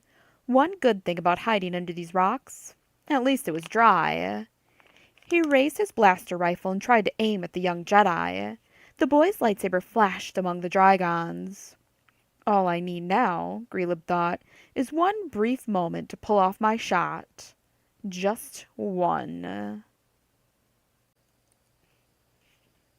Chapter 22. The battle was like none Obi-Wan had ever imagined. He felt no fear. He had accepted his death. The odds were just too great against him. Now he only fought to protect the Arconans. He felt no anger. He did not hate the hungry beasts that dropped endlessly from the blackened skies. The Force was his ally. He could feel it moving him, moving through him, and through the dragons. He leaped and somersaulted. He spun and slashed through muzzles and claws. The battle became a dance of sheer survival. As he danced, Obi-Wan changed. He felt subtle promptings he'd never felt before. He saw attacks before they came. He sensed the flail of a tail before it happened. The muscles of the dragon seemed incredibly defined, so that he could read tiny flickers of movement that revealed which way a dragon would turn. Dead dragons piled on the ground around him. He gave himself entirely to the dance. After several long minutes, he began backing toward the mouth of the cave. He had an idea. If he could kill the dragons at the very mouth of the cave, the bodies would block the entrance. If enough entrances were blocked, they might have a chance. He fought his way back ferociously. He had just gained the entrance when he heard a familiar laugh. "Well done, little one," Jumba chortled. The enormous hut slithered from the shadows farther back in the cave. He held an oversized blaster rifle. Obi-Wan barely had time to glance at the hut, for 3 dragons had gathered at the mouth of the cave. "Help me," Obi-Wan called to Jumba as he fought. It'd be so easy for the hut to shoot the dragons. He could help with his plan. Obi-Wan knew he wouldn't care to save him, but Jumba would certainly want to save himself. "Of course," Jumba chortled. "I'll help you. To death." He raised his blaster and aimed. Grelib huddled beneath his rock. Dragons lay at Obi-Wan's feet. The boy stood with the mouth of the cave yawning wide behind him. The hut chuckled softly. He saw his chance and squeezed the trigger on his blaster. The bolt shot out, but to Grelib's surprise, young Obi-Wan must have sensed it coming, for he dodged to the side. The bolt barely missed him. Grelib shouted in rage and prepared to fire again. This time he would not miss. But suddenly he felt huge teeth rip into his tail. He had been concentrating too hard. He had forgotten to keep a lookout. A dragon had found him. He barely had time to cry out before the dragon yanked him from under his rock. Obi-Wan stood panting. He'd felt the Force, had dodged as a blaster bolt came from nowhere and sizzled past his head. Perhaps no one felt as surprised as Jumba the Hutt. The enormous hut took the blaster bolt in the chest. For the briefest moment, Jumba stared down at his wound in disbelief. "Well, ha!" He laughed in horror. His surprised eyes stared into Obi-Wan's for a moment. Thunder boomed and lightning flashed. Then Jumba slumped onto the muddy ground and died. A dragon's cry wrenched Obi-Wan's attention back to his situation. He barely had time to thrust his lightsaber at the huge attacking mouth, then jump back. That was a little too close, I'd say. Qui-gon remarked from behind him. His lightsaber powered up and glowed green. I think you could use some help. Chapter 23. Together, Obi-Wan Kenobi and Qui-Gon Jinn fought side by side. The Force pulsed between them. They knew without speaking where the other would move, when the other would strike. When Qui-Gon moved forward, Obi-Wan sprang back to protect his flank. When Obi-Wan leaped to the right, Qui-Gon made sure he was covered from the left. Clot-Ha joined them, a blaster in each hand and a spare strapped to her leg. Qui-Gon and Clot-Ha worked quickly to administer the dactyl to the Arconans, and they had revived enough to stand together and fight. Trimba and a group of Arconans handled any Dragons who dared to breach the opening. Obi-Wan's plan worked. Dragon bodies piled up at the entrance, blocking it. Obi-Wan, Qui-Gon, and Clot-Ha left a small squad to protect it and raced to the next cave opening. Then the battle began all over again. Before his death, Jemba had ordered the Whippets and Hutts of Off-World Corporation to defend the cave where they had gathered. He instructed them to fire from the rocks outside the cave. It was a foolish strategy. Hundreds of miners had been slain. Finally, Obi-Wan and Qui-Gon convinced them to fight at the cave entrance and use the Dragon bodies as shields. The off-world miners and the Jedi worked to guard the cave entrances, but Dragons dug new entrances through the rock, so that at times they broke through and came at the miners from above or behind. That's where the Arconans came in handy. By evening it was evident to every Hutt and Whippet on that rock that the Arconans were not cowards. They were creatures born to caves and to darkness, and when it came time to fight in their own element, they proved themselves to be ferocious and cunning. No Dragon that tunneled through a cave's roof caught an Arconan by surprise. Indeed, the Arconans were so fierce that the Whippets and Hutts finally retreated and left them to finish the battle. Near nightfall, Obi-Wan and Qui-Gon were still battling at the last entrance to the caves. Smoke rose from the Dragons' mouths as they let out their piercing cries in the dusky air. But the cries had changed from war cries to signals. Suddenly, what was left of the flock roared and leaped into the air. The Dragons circled the island twice, then flew off in defeat. When a ragged cheer went up from the surviving Hutts and Whippets, Obi-Wan thought it was merely a cheer of relief. But when a huge Whippet came out of the cave and gave him a rough pat on the back, and when Hutts actually circled him and began to clap, Obi-Wan realized that these were not cheers of relief. Their former enemies cheered for the Jedi. And later, when he and Qui-Gon went into Jemba's chamber of the cavern and took the rest of the dactyl back for the Arconans, no one tried to stop them. Because of Jemba's orders, over 300 off-world miners were killed in the battle. 87 Arconans had lost their lives. The caves filled with the Arconans' hum of mourning. Obi-Wan lingered at the cave, watching his friend grieve with his fellow Arconans. It was time for Trimba to be with his people. Obi-Wan put a hand on his shoulder and pressed gently, then walked away. The miners' workforce was nearly cut in half. While the Arconans grieved, Clot-Ha made plans for their future. She went to one of the Jemba's chieftains, a Hutt named Agaba, and said, "Agaba, I want to hire you and your people." "Which ones?" Agaba asked suspiciously. "All of you," she said. "You're temporarily the head of these men until you reach Bandamir. I'll buy out your contracts." "And then what?" Agaba asked. He had a cunning look in his eyes, as if he wondered how he might make a profit. "I'll offer all of you an invitation to work for our mining company," Clot-Ha said. "We share the profits, so it's a step up for you. Think about it. When you get to Bandamir, your bosses there will demote you, put someone else in over your head. This is your chance to escape from off-world mining. Get decent jobs that will pay you better now, and in the long run." Agaba licked his lips and stared all around like a cornered Jawa. "Our contracts would not be cheap," he said. "I'd want, say, 2,000 per worker." "Any money I give you," Clot-Ha countered, "would just go back to your corporate headquarters. So how about I make you a better offer? I'll give you 20 for each worker, and a personal bonus to you of 20,000 just for signing with me." Agaba's eyes grew wide with delight. Clot-Ha hid her own glee. Agaba would accept the deal out of greed. but the rest of the workers would have their freedom.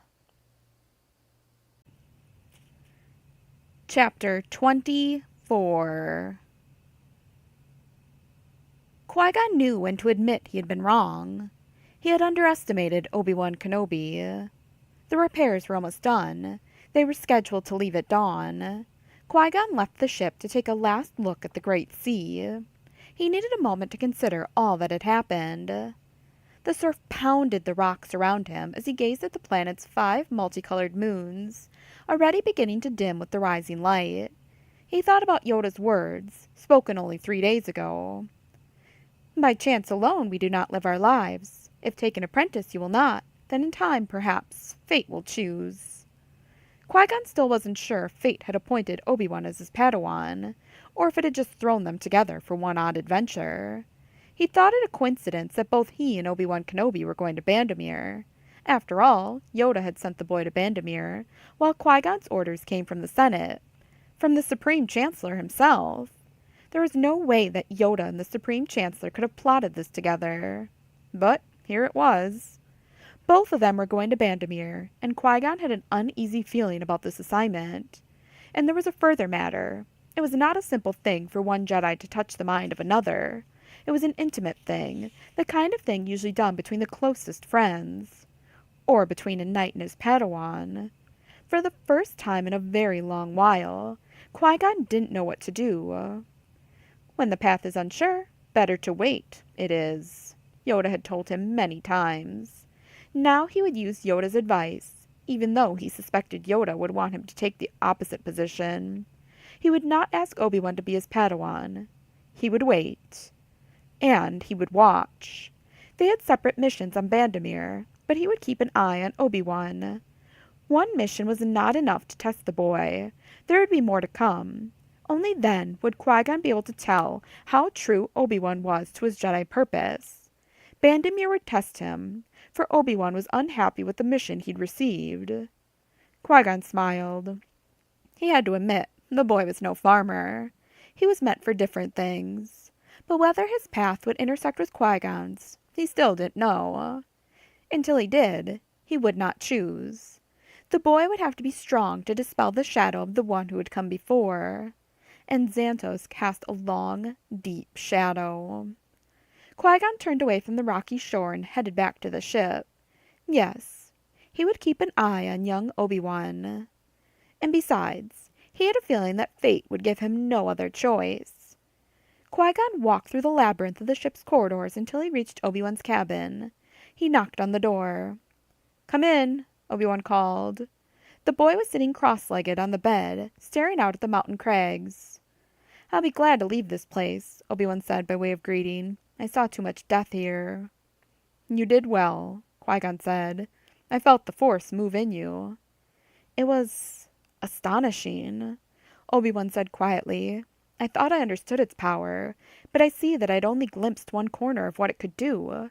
For years I thought myself worthy of it, but it was not until I recognized my own unworthiness that the power began to fill me." Obi-Wan turned to Qui-Gon. His eyes searched his face. "Do you know what I mean?" Qui-Gon smiled. "You are learning. And yes, I know what you mean." Silence grew between them, but it was a comfortable silence. Always before, Qui-Gon could almost hear the pleading Obi-Wan was holding back. Now he felt only acceptance of Qui-Gon's feelings, and his own fate. Another victory for the boy. He was impressed. "We should reach the destination tomorrow," Qui-Gon remarked. "I fear there will be nasty business on Bandamere." Obi-Wan met his gaze. The look in his dark eyes was troubled, yet, underneath it, Qui-Gon sensed his strength. "I know," Obi-Wan said.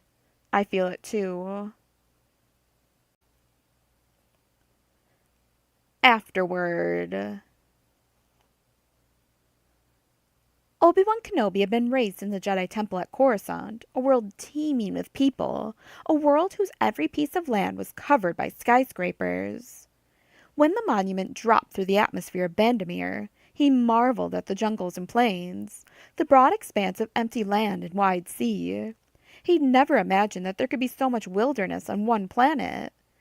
The port on Bandamere was a small building, a hangar that could barely hold a freighter the size of the monument. Obi-Wan followed Qui-Gon cautiously from the ship. A planetary police officer was waiting. When he saw Qui-Gon, he hurried over. "Welcome. My offices will of course be at your disposal." Qui-Gon nodded. "Can you tell me what this is all about? The Supreme Chancellor said that you requested my help.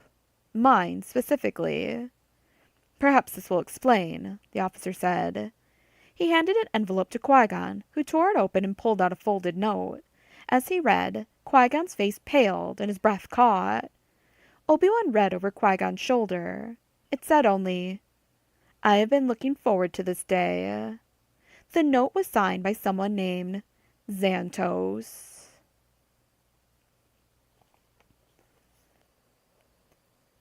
This has been Star Wars Jedi Apprentice The Rising Force by Dave Wolverton.